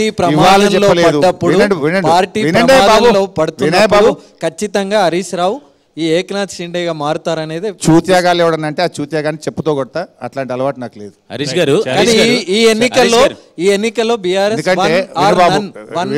విను, 1000 సార్లు చెప్పిన హరీష్ రావు క్యారెక్టర్కు ప్రాధాన్యత ఇస్తాడు, వ్యక్తిత్వానికి ప్రాధాన్యత ఇస్తాడు. నేను వ్యక్తిత్వాన్ని చంపుకొని పదవి కోసం గడ్డి తినడం నాకు అలవాటు లేదని 1000 సార్లు చెప్పిన. 1000 సార్లు నేను చెప్పినాక కూడా హరీష్ రావు ఏక్నాథ్ షిండే అయితే అంటే వాడు చూత్యాగాడు, వాడిని చెప్పుతో కొడతాడు. హరీష్ గారు తెలంగాణ ప్రభుత్వంలో కీలకంగా పనిచేశారు, భారీ నీటిపారుదల శాఖ మంత్రిగా పనిచేశారు. ఆ శాఖలో అవినీతికి సంబంధించినటువంటి చర్చ, కాళేశ్వరం కుంగుబాటుకి హరీష్ రావు పాత్ర ఏంటి అనే దానికి సంబంధించి ప్రశ్నిస్తుంది. అలాగే విజిలెన్స్ విచారణ కూడా కాంగ్రెస్ పార్టీ ఆదేశించింది. విజిలెన్స్ విచారణ మీరేమో ఒక పిల్లర్ కూలింది అంటున్నారు. నేనే కదా అడిగింది అసెంబ్లీలో, I demand for the enquiry. మీరు ఈ లీకులు ఫేకులు బంద్ చేయండి, నిజాలు ప్రజలకు తెలవడం కోసం వెంటనే ఎంక్వైరీ వెయ్యండి అని నేను అడిగిన అసెంబ్లీలో. గవర్నమెంట్ వేయడం కాదు, I demanded for the enquiry. ఎందుకంటే ప్రాజెక్టులలో చిన్న సాంకేతిక లోపాలు తలెత్తడం అనేటువంటిది కామన్. ఇలా కడెం ప్రాజెక్టు కాంగ్రెస్ పార్టీ కట్టింది, 2 సార్లు కొట్టుకుపోయింది. పాలెం ప్రాజెక్టు కాంగ్రెస్ పార్టీ వరంగల్ కట్టింది, 2 సార్లు కొట్టుకుపోయింది. దేవాదుల ప్రాజెక్టు కాంగ్రెస్ పార్టీ కట్టింది, పైపులు పటాకులు లెక్క వేలినాయి, ఒక టన్నల్ కూలిపోతే 3 మంది చనిపోయినారు. దేశంలో అయితే చాలా జరిగినాయి. సో అక్కడ ఏదైనా సాంకేతిక లోపం జరిగితే దాన్ని సవరించి తక్షణమే ప్రజలకు నీళ్ళు అందించాల్సిన బాధ్యత ప్రభుత్వానికి. అందులో లోపాలు ఏదైనా ఉంటే, బాధ్యులు ఎవరన్నా ఉంటే దాని మీద ఎంక్వైరీ చేయండి, శిక్ష వేయండి. దానికి we're least KCR chief engineer అందరూ పొగిడారు, కానీ ఈ రోజేమో కేసీఆర్ ఇంజనీర్లను తప్పు. బైసా ఎవరు తప్పు ఎవరు ఒప్పు అనేది మీరు ఎంక్వైరీ చేసి ఉంటే అలా తేలుతుంది. ఎప్పుడైనా ఒక ముఖ్యమంత్రి తన ఆలోచన చెప్తాడు, ప్రజలకు నీళ్ళు ఎలా ఇవ్వాలో చెప్తాడు. తన ఆలోచన, తన విధానము ప్రజల అవసరాలకు అనుగుణంగా ముఖ్యమంత్రి గారు చెప్తాడు. దాన్ని రూపకల్పన చేయాల్సింది, ఎగ్జిక్యూట్ చేయాల్సింది డిపార్ట్మెంట్ చేస్తుంది. సో అన్ని విషయాలు విచారణలో బయట. My concern through NTV I appeal the government. ఇప్పటికే 1,00,000 ఎకరాల్లో పంట ఎండిపోయింది. ఇప్పటికైనా మళ్ళీ వర్షాకాలం వస్తూ ఉంది, వెంటనే యుద్ధ ప్రాతిపదికన మరమ్మత్తు చేపట్టండి. కొన్ని లక్షల రైతుల జీవితాలతో రాజకీయాలకు ముడిపెట్టి చెలగాటం ఆడొద్దు ప్రభుత్వం. ఎందుకంటే వానకాలంలో మళ్ళీ నీళ్లు రావాలంటే దాన్ని వెంటనే రిస్టోర్ చేయండి. తప్పు ఎవరిదైతే వారి మీద చర్య తీసుకోండి. తప్పు ఎవరిదైతే వాళ్ళ మీద చర్య తీసుకోండి. ఎంక్వైరీకి ఎవరు భయపడతలేరు, చర్యలకు ఎవరు భయపడతలేరు. కానీ not at the cost of the farmers. రైతుల ప్రయోజనాలను దెబ్బకొడుతూ, రైతులను ఏడిపిస్తూ రాజకీయాలు చేయడం తగదు అనేది మేము చెప్తాం.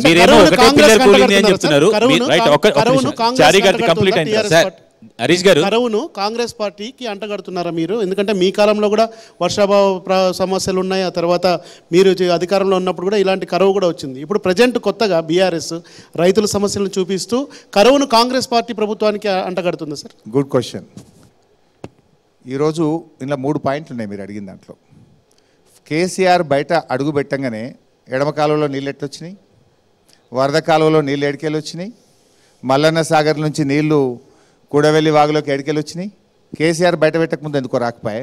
మరి నీళ్ళు ఏమైనా ఊరినే అయింది? నెంబర్ 1 అంటే ఇట్స్ ఏ గవర్నమెంట్ యొక్క అడ్మినిస్ట్రేటివ్ ఫెయిల్యూర్ నెంబర్ 1. నెంబర్ 2, నిజంగానే కరువు వచ్చింది అనుకోండి, లేదా ప్రభుత్వ వైఫల్యం అనుకోండి, కష్టం వచ్చినప్పుడు ప్రభుత్వం ఏం చేయాలి? ముఖ్యమంత్రి, మంత్రులు రైతుల దగ్గరికి వెళ్ళి భరోసానివ్వాలి. ధైర్యాన్ని ఇవ్వాలి, ప్రజలకు ఆత్మవిశ్వాసం కలిగించాలి. మీరు పట్టించుకోకపోవడం వల్ల రోజుకి 2-3 రైతులు ఆత్మహత్య చేసుకుంటున్నారు. ఆల్మోస్ట్ ఎన్నికలు లేకముందు ఏం చేసింది మీరు? కోడుకు పరామర్శకు అడ్డంకి కాదు కదా. ఇప్పుడు నేను చెప్పిండు 2 లక్షల రుణమాఫీ ఆగస్టు 15 చేస్తాను, ఏ కోడ్ అడ్డము లేదు కదా మరి నీకు. ఏడికెళ్ళి చెప్పినావు? ఇప్పుడు భయం పట్టుకున్నది, కింద మొత్తం రియాక్షన్ వస్తున్నది, జనములు మొత్తం రైతులు రివర్స్ అయిందని ముఖ్యమంత్రి గారికి అర్థమై నిన్న ఒక నయా నాటకానికి తెరలేపిండు. ఆగస్టు 15లోగా చేస్తాను నిన్న చెప్పినావు కదా. అదే మాట ఎందుకో మొన్నటిదాకా చెప్పలేదు. కేసీఆర్ బయలుదేరినాక రైతుల్లో ప్రభుత్వానికి వ్యతిరేకత ప్రారంభమైందని, రైతులందరూ రివర్స్ అవుతున్నారని, ఇప్పుడు మళ్ళా నేను వానకాలం బోనస్ ఇస్తా, నేను ఆగస్టు 15కు రుణమాఫీ చేస్తాను, ఇప్పుడు కొత్తగా స్టార్ట్ చేసినావు కదా. హరీష్ రావు గారు, ఎన్నికల ముందు కాళేశ్వరం ప్రాజెక్ట్ అసలు ఏం జరగలేదు, అసలే అంతా ఉట్టిదే, ఓన్లీ కాంగ్రెస్ స్టంట్ మాత్రమే అన్నారు. ఇప్పుడు చూస్తే అదే కాళేశ్వరం ఇష్యూలో చాలా ఇష్యూస్ ఉన్నాయి, కొట్టుకోపోతే ఏమవుతుంది, చిన్న చిన్న ఇష్యూస్ అని చెప్తున్నారు. ఇది ఎట్లా చెప్పచ్చు మిత్రమా? అవన్నీ గవర్నమెంట్ లీక్స్. నేను ఇంత క్లియర్గా చెప్పినా కదా బైసాబ్, మీరు ఎట్లా ఎంక్వైరీ వేయమని నేనే అడిగినా ఎంక్వైరీ వేసి తేలండి. అందులో మీరు రైతులను ఇబ్బంది పెట్టకండి. ఇవాళ కాళేశ్వరం అంటే బైసాబ్, నేను లాస్ట్ టైం ఎన్టీవీలో ఇక్కడే చెప్పాను కూడా నేను, it is not just Medigadda.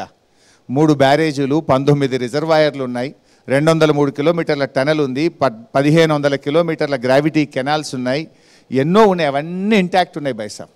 ఇవాళ కూడా మా మెదక్ జిల్లాలో బ్రహ్మాండమైన పంటలు ఒక గుంట కూడా ఎండకుండా పండుతుందంటే మల్లన్న సాగర్లో 15 టీఎంసీలు కేసీఆర్ నింపి పెడితే ఆ నీళ్లు విడుదల చేస్తే వస్తున్నాయి. రంగనాయక సాగర్ నీళ్లు, కొండపోచమ్మ సాగర్ నీళ్లతోని లక్షల ఎకరాల్లో ఇవాళ పంట పండుతా ఉంది. That is all intact. కానీ మీరు ఒక బ్యారేజీలో వచ్చిన సాంకేతిక లోపంతో మొత్తం కాళేశ్వరమే పోయిందనేటువంటి దుష్ప్రచారం మీకు తగదు. రాజకీయాలు చేసుకోవడానికి మనకు చాలా అవకాశాలు ఉన్నాయి, రాజకీయాలు ఎన్నైనా చేసుకుందాం.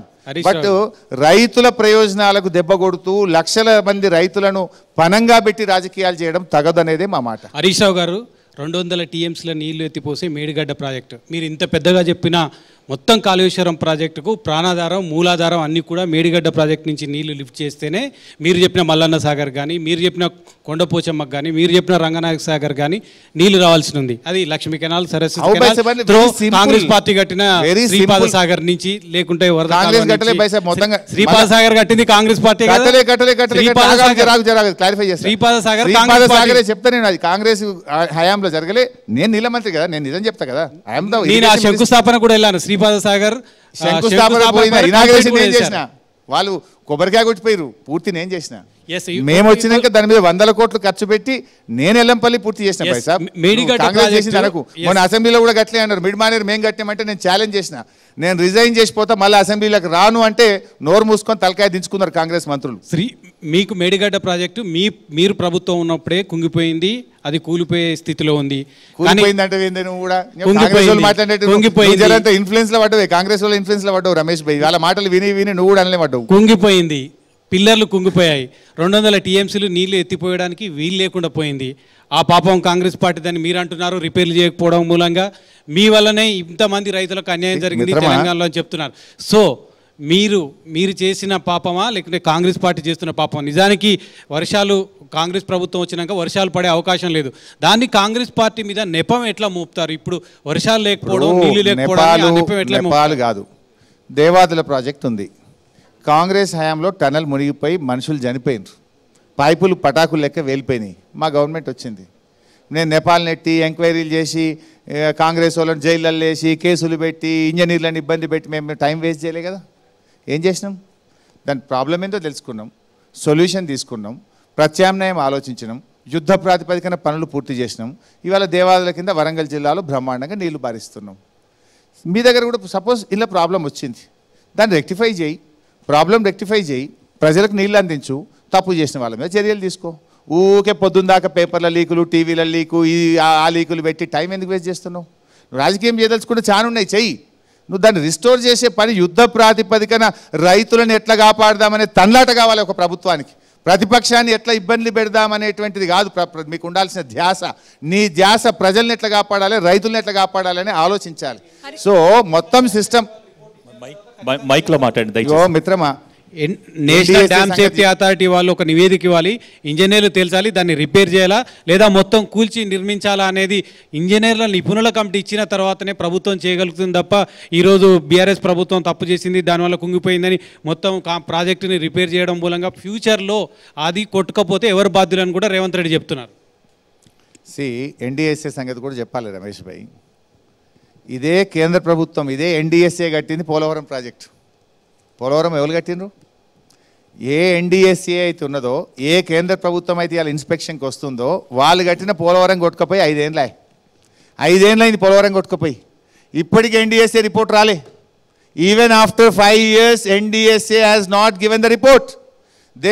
ఎవరు దానికి బాధ్యులో ఈరోజు కూడా నిర్ణయం జరగలే, ఈ రోజుకు ఎవరి మీద చర్య తీసుకోలే.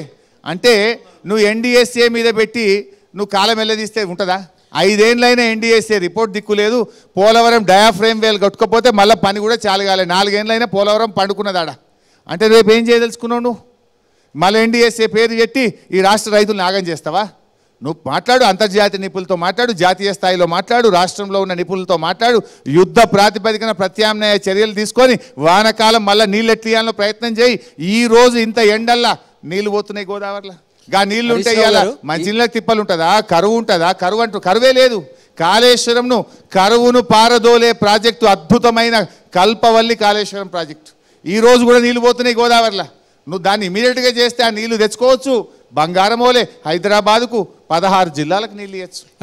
మీరు ఒక ఛాలెంజ్ చేశారు సార్, నన్ను సీఎంను చేస్తే నేను దాన్ని కంప్లీట్ చేస్తాను. మిత్రమా, నేను ఛాలెంజ్ చేయలేదు మిత్రమా. రేవంత్ రెడ్డి ఏమన్నాడంటే మీకే అవకాశం ఇస్తాం, మీరు దమ్ముంటే చేయండి అన్నాడు. ఇవయా నేను చేస్తా అన్న. అంతలో నేను చేయలేదు సార్. రేవంత్ రెడ్డి మాకు ఛాలెంజ్ చేసిండు.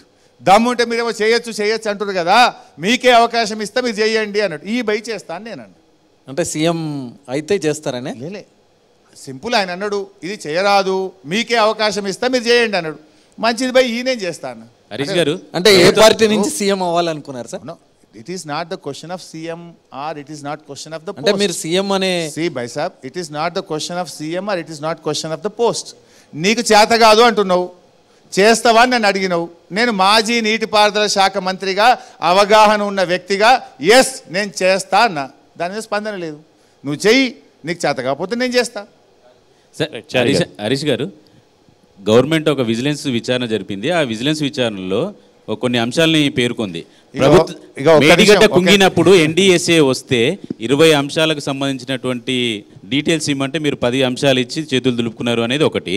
రెండవది, విజిలెన్స్ రిపోర్ట్లో అసలు మేడిగడ్డ కాంట్రాక్టరు చేసిన పని దగ్గర కాకుండా సబ్ కాంట్రాక్ట్ ఇచ్చినటువంటి 6, 7, 8 బ్లాక్లలోనే క్రాక్లు వచ్చినాయని చెప్పారు.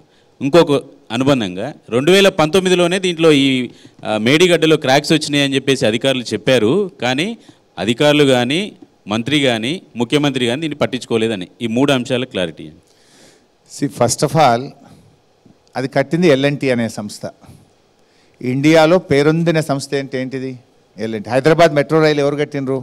L&T. ప్రపంచంలో అనేక దేశాల్లో పనిచేసే సంస్థ L&T. దేశంలో ప్రపంచంలో దానికి ఒక క్రెడిబిలిటీ, ఒక క్యారెక్టర్ ఉంది. నెంబర్ 1. టు మై నాలెడ్జ్ అసలు L&T ఎవరికి సబ్ కాంట్రాక్ట్ ఇవ్వదు. There is no sub contract at all. నాకు గుర్తున్నంత వరకు, నాకు తెలిసినంత వరకు ఆ రిపోర్టే తప్పు. L&T అనే సంస్థ అసలు నాకు తెలిసి ఎవరికి సబ్ కాంట్రాక్టే ఇవ్వదు, టు మై నాలెడ్జ్. నెంబర్ 2, అక్కడ సబ్ కాంట్రాక్టరే లేడు. నెంబర్ 2.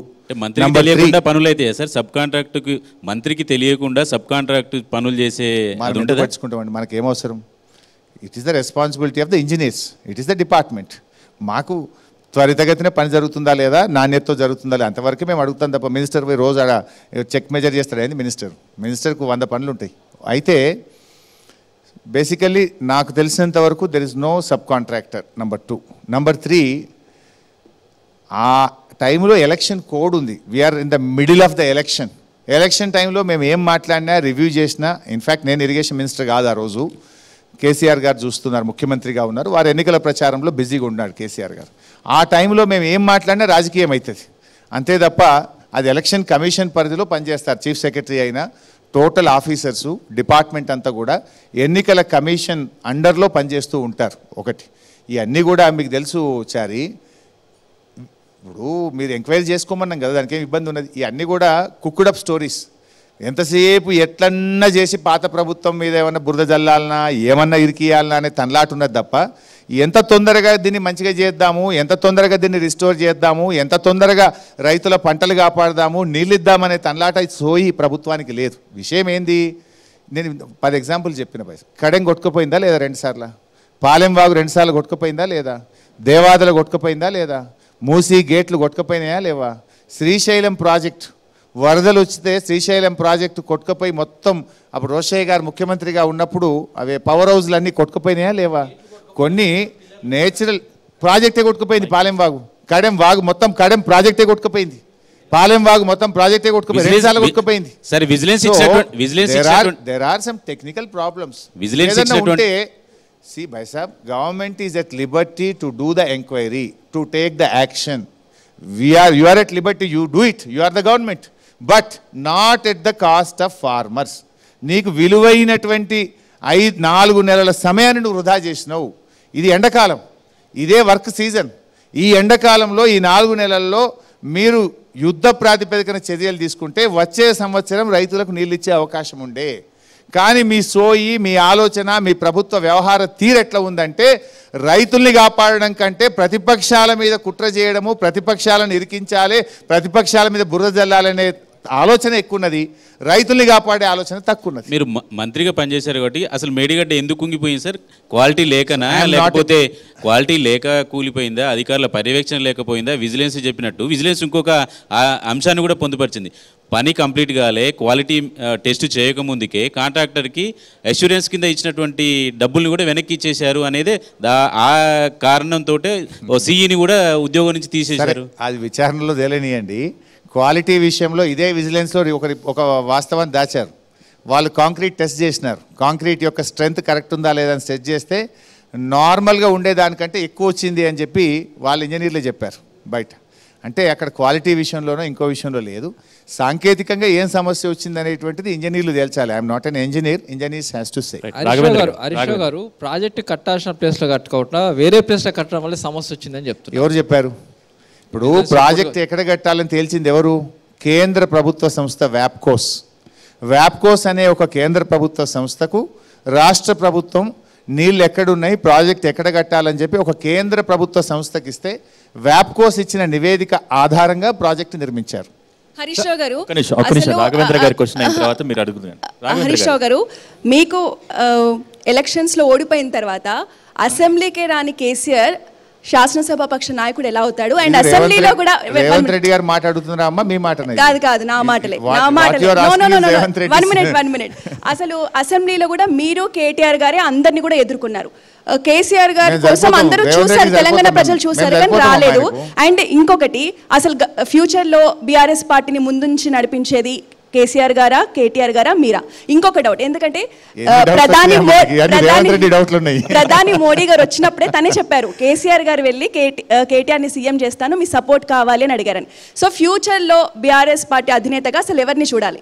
ఇప్పుడు పార్టీని ముందుంచి నడిపించేది present KCR, future KCR, always KCR. KCR is our leader, he will run the party, he will run the assembly. నీకు ఎలాంటి అనుమానం అవసరం లేదు. రైట్, చంద్రశేఖర్ గారు, మీరు చెప్తా ఉన్నారు ప్రభుత్వం చెప్తా ఉంది ట్యాపింగ్ మీరే చేయించారని, మాకు సంబంధం లేదంటున్నారు. మీరు కాళేశ్వరంలో మీదే లోపం పాపం అని వాళ్ళు చెప్తున్నారు, మాకు సంబంధం లేదంటున్నారు. వీటన్నిటికీ మీకే సంబంధం ఉంది. మీ అందరి కోసం చర్లపల్లి జైల్లో డబుల్ బెడ్రూమ్ సిద్ధంగా ఉంది అన్నారు. మీరు సిద్ధంగా ఉన్నారా? I'm ready. ఒకవేళ నిజంగా తప్పు చేస్తే రెడీ. మేము తప్పు చేయలేదు కనుక ధైర్యంగా చెప్తున్నాం. ఎందుకంటే రేవంత్ రెడ్డి ఒక పగ కక్ష సాధింపుతో పోతా ఉన్నాడు. ఆయన రెడ్ హ్యాండెడ్గా ఓటు నోటు కేసులో దొరికి 50 లక్షల రూపాయలతో దొరికిన రేవంత్ రెడ్డి జైల్లో ఆ రోజు పడ్డాడు. సో ఆయనకేముంది, ఏదో ఒక రకంగా కేసు పెట్టి ఈ ప్రభుత్వంలో ఉండే నాయకులను మమ్మల్ని జైల్లో పెట్టాలని ఆయన ప్రయత్నం చేస్తున్నట్టున్నాడు. కానీ జైల్లో పెట్టడం అనేది అంత ఈజీ కాదు. నిజంగా మేము తప్పు చేయలేదు. ఆయన ఒకవేళ అక్రమంగా పెట్టాలన్నా మాకు న్యాయస్థానం మీద నమ్మకం ఉంది, న్యాయస్థానాల్లో మాకు తప్పకుండా రిలీఫ్ దొరుకుతుంది. అయితే రేవంత్ రెడ్డి ఎంతసేపు పరిపాలన వదిలిపెట్టిండు, గాలికి వదిలేసిండు. ఈ రాష్ట్రంలో 4 ఏళ్లలో ప్రజలు ఏమంటున్నారు? వద్దురో నాయన ఈ కాంగ్రెస్ పాలన అంటున్నారు రాష్ట్ర ప్రజలు. వద్దురో నాయన ఈ కాంగ్రెస్ పాలన అని పాటలు స్టార్ట్ అయినాయి.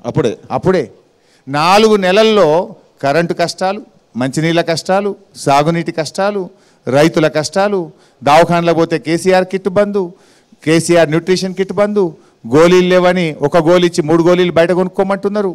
ఇది ఈ రాష్ట్రంలో ఇవాళ ఎంత ఇబ్బందులు అంటే పిల్లలకు ఫీజు రియంబర్స్మెంట్ ఇచ్చుడు బంద్ అయ్యి 4 నెలలు ₹1 ఫీజు రియంబర్స్మెంట్. మేము అడిగే ప్రతి ప్రశ్నకు కూడా వాళ్ళు 4 జత చేసి చెప్తారు. మేము మధ్యలో అడిగితే నన్ను చెప్పనేరా అని మీరు నిలదీస్తున్నారు. బాగా మీరు పార్లమెంట్ ఎన్నికల ప్రచారం చేస్తా ఉన్నారు. 14, 15 మంది ప్రశ్నలు అడిగితే నేను ఒక్కరిని ఆన్సర్ చేస్తున్నా అన్న. 15 మంది మీరు ఎడదట్టుకుంటేనే నేను. రేవంత్ రెడ్డి ఓటుకు నోటు కేసు కోర్టులో ఉంది. దాన్ని ఏమో ఆయన నిందితుడు దోషిని మీరు చెప్తా ఉన్నారు. ఇదే కవిత లిక్కర్ స్కామ్స్ కేసులో ఈడీ సిబిఐ అన్నీ కూడా ఆధారాలు తీసుకొచ్చింది, సీసీ ఫుటేజ్ కూడా తీసుకొచ్చింది. అదేమో కక్ష సాధింపు కేసు అంటా ఉన్నారు. కక్ష సాధింపు నేనలేదే, రాహుల్ గాంధీ అన్నాడు కాదే. రాహుల్ గాంధీ లిక్కర్ కేసు అంతా కూడా కక్ష సాధింపు, ఇది బీజేపీ కుట్ర అని స్వయంగా రేవంత్ రెడ్డి గారి పార్టీ అధ్యక్షుడిగా పనిచేసిన రాహుల్ గాంధీ గారే ఇది ఫాల్స్ కేసు అంటుండే. రాహుల్ గాంధీ అన్నది అది కాదు. కేజ్రీవాల్ ప్రమేయం లేకపోయినా కూడా లిక్కర్ పాలసీ కేసే ఫాల్స్ అన్నాడు రాహుల్ గాంధీ. కాదు రేవంత్ రెడ్డి కూడా ఢిల్లీకి పోయి ఆ మీటింగ్ లో పాల్గొని ఈ లిక్కర్ కేసే ఫాల్స్ అన్నాడు. ఢిల్లీలో మాట, గల్లీలో మాట. కేజ్రీవాల్ ప్రమేయం లేకుండానే ఆయన అరెస్ట్ చేశారనేది రాహుల్ గాంధీ అన్నది. మీరేమో మొత్తం కేసే ఫాల్స్ అని మీరు. రాహుల్ గాంధీ వీడియో ఉంటే ప్లే చేయండి. నేను ఆ రోజు ఆయన స్పీచ్ చూశాను. రాహుల్ గాంధీ స్పీచ్ ఉంటే మీరు ప్లే చేయండి. ఈ లిక్కర్ పాలసీ, ఈ కేసు మొత్తం కూడా ఇది ఫాల్స్ అని చెప్పి స్వయంగా రాహుల్ గాంధీ మాట్లాడినారు. కవిత కేసు బీఆర్ఎస్ కి మచ్చ కదా, బీఆర్ఎస్ నాయకత్వానికి ఫాల్స్ కేసు.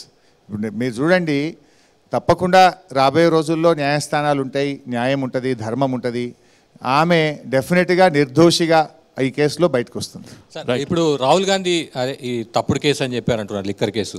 అదే రాహుల్ గాంధీ ఇక్కడ ఎన్నికల ప్రచారంలో అంటే మొన్న వచ్చినప్పుడు కూడా గత ప్రభుత్వం ఫోన్లు ట్యాపింగ్ చేసిందని అన్నారు. మరి దాన్ని కూడా ఒప్పుకుంటారా? ఆయన చెప్పాడు కదా, ఆయన చెప్పింది స్టేట్మెంట్ కరెక్ట్ అన్నప్పుడు అది ఆయన స్టేట్మెంట్ నేను ఎప్పుడు కరెక్ట్ అని లేదు. అసలు అరవింద్ కేజ్రీవాల్ సర్టిఫికేట్ ఇచ్చాడు, కేసు కాదు. లోకల్ కాంగ్రెస్ వాళ్ళు ఇట్లా అన్నారంటే ఢిల్లీ కాంగ్రెస్ వాడు గట్లా అన్నాడు అని చెప్పాడు. నేను ఆయన తప్పంటలేను, ఒప్పంటలేను. గల్లీ కాంగ్రెస్ కరెక్టా, లోకల్ కాంగ్రెస్ కరెక్టా? లోకల్ కాంగ్రెస్ దోమాట ఉంది, ఢిల్లీ కాంగ్రెస్ దోమాట ఉందని చెప్పాను నేను. సార్, మరికొద్ది గంటల్లో దేశవ్యాప్తంగా ఎన్నికల పోలింగ్ ప్రారంభం కాబోతుంది. ప్రిడిక్షన్స్ ఎలా ఉండబోతున్నాయి? ముఖ్యంగా మీ 24 ఏళ్ళ అనుభవంతో చెప్పండి. పక్క రాష్ట్రంలో ఆంధ్రాలో కూడా ఎలక్షన్స్ జరగబోతున్నాయి. సో ఎలా ఉండబోతుంది? ఒకవేళ ఎన్నికల ఫలితాల్లో కానీ మీరు అనుకున్న సీట్లు వస్తే బీఆర్ఎస్ యొక్క మద్దతు ఎవరికి ఉంటుంది? ఒకవేళ అన్డిసైడెడ్ ఫ్యాక్టర్ రిజల్ట్ వస్తే సెంట్రల్లో పక్క రాష్ట్రంలో రిజల్ట్ ఎలా ఉండబోతుంది? 2 విషయాలు. ఎలక్షన్ కోడ్ అమల్లో ఉండగా నేను చెప్పడం కరెక్ట్ కాదు. నిజంగా నా మనసులో ఉండే ఆలోచన చెప్పడం కూడా ఓటర్ను కొంతవరకు ప్రభావితం చేసినట్టు అవుతుంది. That is not fair on my part. నాకు అభిప్రాయం ఉంది, కానీ నేను చెప్పడం అది ఓటర్ని ఇన్ఫ్లుయెన్స్ చేసినట్టు అవుతుంది. That is not fair on my part. Right. Last question Radhika గారు. ధనిక రాష్ట్రంగా ఉన్న తెలంగాణ రాష్ట్రాన్ని అప్పుల పాలు చేశారు అనేసి కాంగ్రెస్ నాయకులు ఏదైతే విమర్శలు చేస్తున్నారో, కనీసం ఉద్యోగులకి ఫస్ట్కి జీతాలు ఇవ్వలేని పరిస్థితిని తీసుకొచ్చి వాళ్ళ చేతుల్లోకి అప్పచెప్పి 4 నెలల్లో వాళ్ళని ఎట్లా డిసైడ్ చేస్తారు అనేది ప్రధానమైన ఆరోపణ. ఇంకొకటి, ఇప్పుడు జరిగే లోక్సభ ఎన్నికలకు సంబంధించి మీరు జాతీయ స్థాయిలో కావచ్చు, ఇటు రాష్ట్ర స్థాయిలో కావచ్చు, మీ ప్రధాన శత్రువు ఇటు కాంగ్రెస్ పార్టీయా, బీజేపీయా? ఒకటేమో ఫస్ట్ క్వశ్చన్ అమ్మా, ఈరోజు కాంగ్రెస్ పార్టీ ఈ అప్పులు అనే అంశం ఎందుకు తెర మీదకి తెచ్చింది? వాళ్ళు కుర్చీలో కూర్చోగానే వాళ్ళకి అర్థమైంది, మేము ఆచరణ సాధ్యంగానే హామీలు ఇచ్చినాం, ఈ హామీలు అమలు చేయలేము, ఈ 2 లక్షల రుణమాఫీ ఏకకాలంలో కాదు, ఈ 4,000 పింఛన్ ఇయ్యం, ఈ 15,000 రైతు బంధు రాదు అని వాళ్ళకి అర్థమైపోయి ఏం చేసిందంటే కొత్త రాగం అందుకున్నారు. ఏంది? అప్పులు ఎక్కువైనాయి అని. ఎందుకు అంటే ఈ హామీలు ఆచరణ సాధ్యం కానివి, రేపు ప్రజల్లో పలచనైతం, ప్రజలు తిరగబడతారని చెప్పి గత ప్రభుత్వం మీద నెపం నెట్టడం కోసం అప్పుల అంశాన్ని తెర మీదకి తెచ్చారు.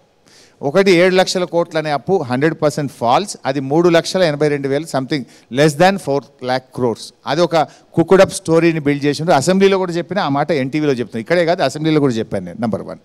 నెంబర్ 2, ఈరోజు ఉద్యోగుల జీతాల గురించి మీరు మాట్లాడుతున్నారు కదా. మేముండగా 42 లక్షల మంది ఆసరా పెన్షన్దారులకు మొదటి వారంలో పెన్షన్ ఇచ్చాం. కాంగ్రెస్ పార్టీ వచ్చినాక 30వ తారీఖు దాకా పాపం ముసలోళ్లకు, పేదోళ్లకు పెన్షన్ కూడా వస్తలేదు టైం మీద. మధ్యలో జనవరి నెల ఇచ్చే 2,000 పెన్షన్ కూడా ఎగ్గొట్టింది కాంగ్రెస్ పార్టీ. ఒక నెల పెన్షనే ఇవ్వలేదు పేదలకు. రైట్. మేముండగా ఏ రోజు కూడా పెన్షన్ ఆలస్యం కాలేదు. సెకండ్ క్వశ్చన్ మీరు అడిగింది అమ్మాయి, ఏంది మీకు ఏ పార్టీ మీకు టార్గెట్ అన్నారు? 2 పార్టీలు దొందే. తెలంగాణ విషయంలో బీజేపీ అయినా కాంగ్రెస్ అయినా ఇద్దరూ తెలంగాణకు అన్యాయం చేశారు. కేంద్రంలో అధికారంలో ఉన్న బీజేపీ తెలంగాణకు అన్యాయం చేసింది. రాష్ట్రంలో కొత్తగా వచ్చిన కాంగ్రెస్ పార్టీ కూడా ఈ ప్రభుత్వం ప్రజలకు ఇచ్చిన హామీలు అమలు చేయలేకపోయింది కనుక బీఆర్ఎస్ను గెలిపించడం ద్వారా, ప్రశ్నించే గొంతును బలోపేతం చేయడం ద్వారా ఆ హామీలు అమలు చేయడానికి పోరాడే శక్తిని మాకు ఇవ్వమని రాష్ట్ర ప్రజల్ని కోరుతున్నాం. రైట్ రైట్ రైట్ రైట్ సమయం మించింది. దయచేసి హరీష్ రావు గారు.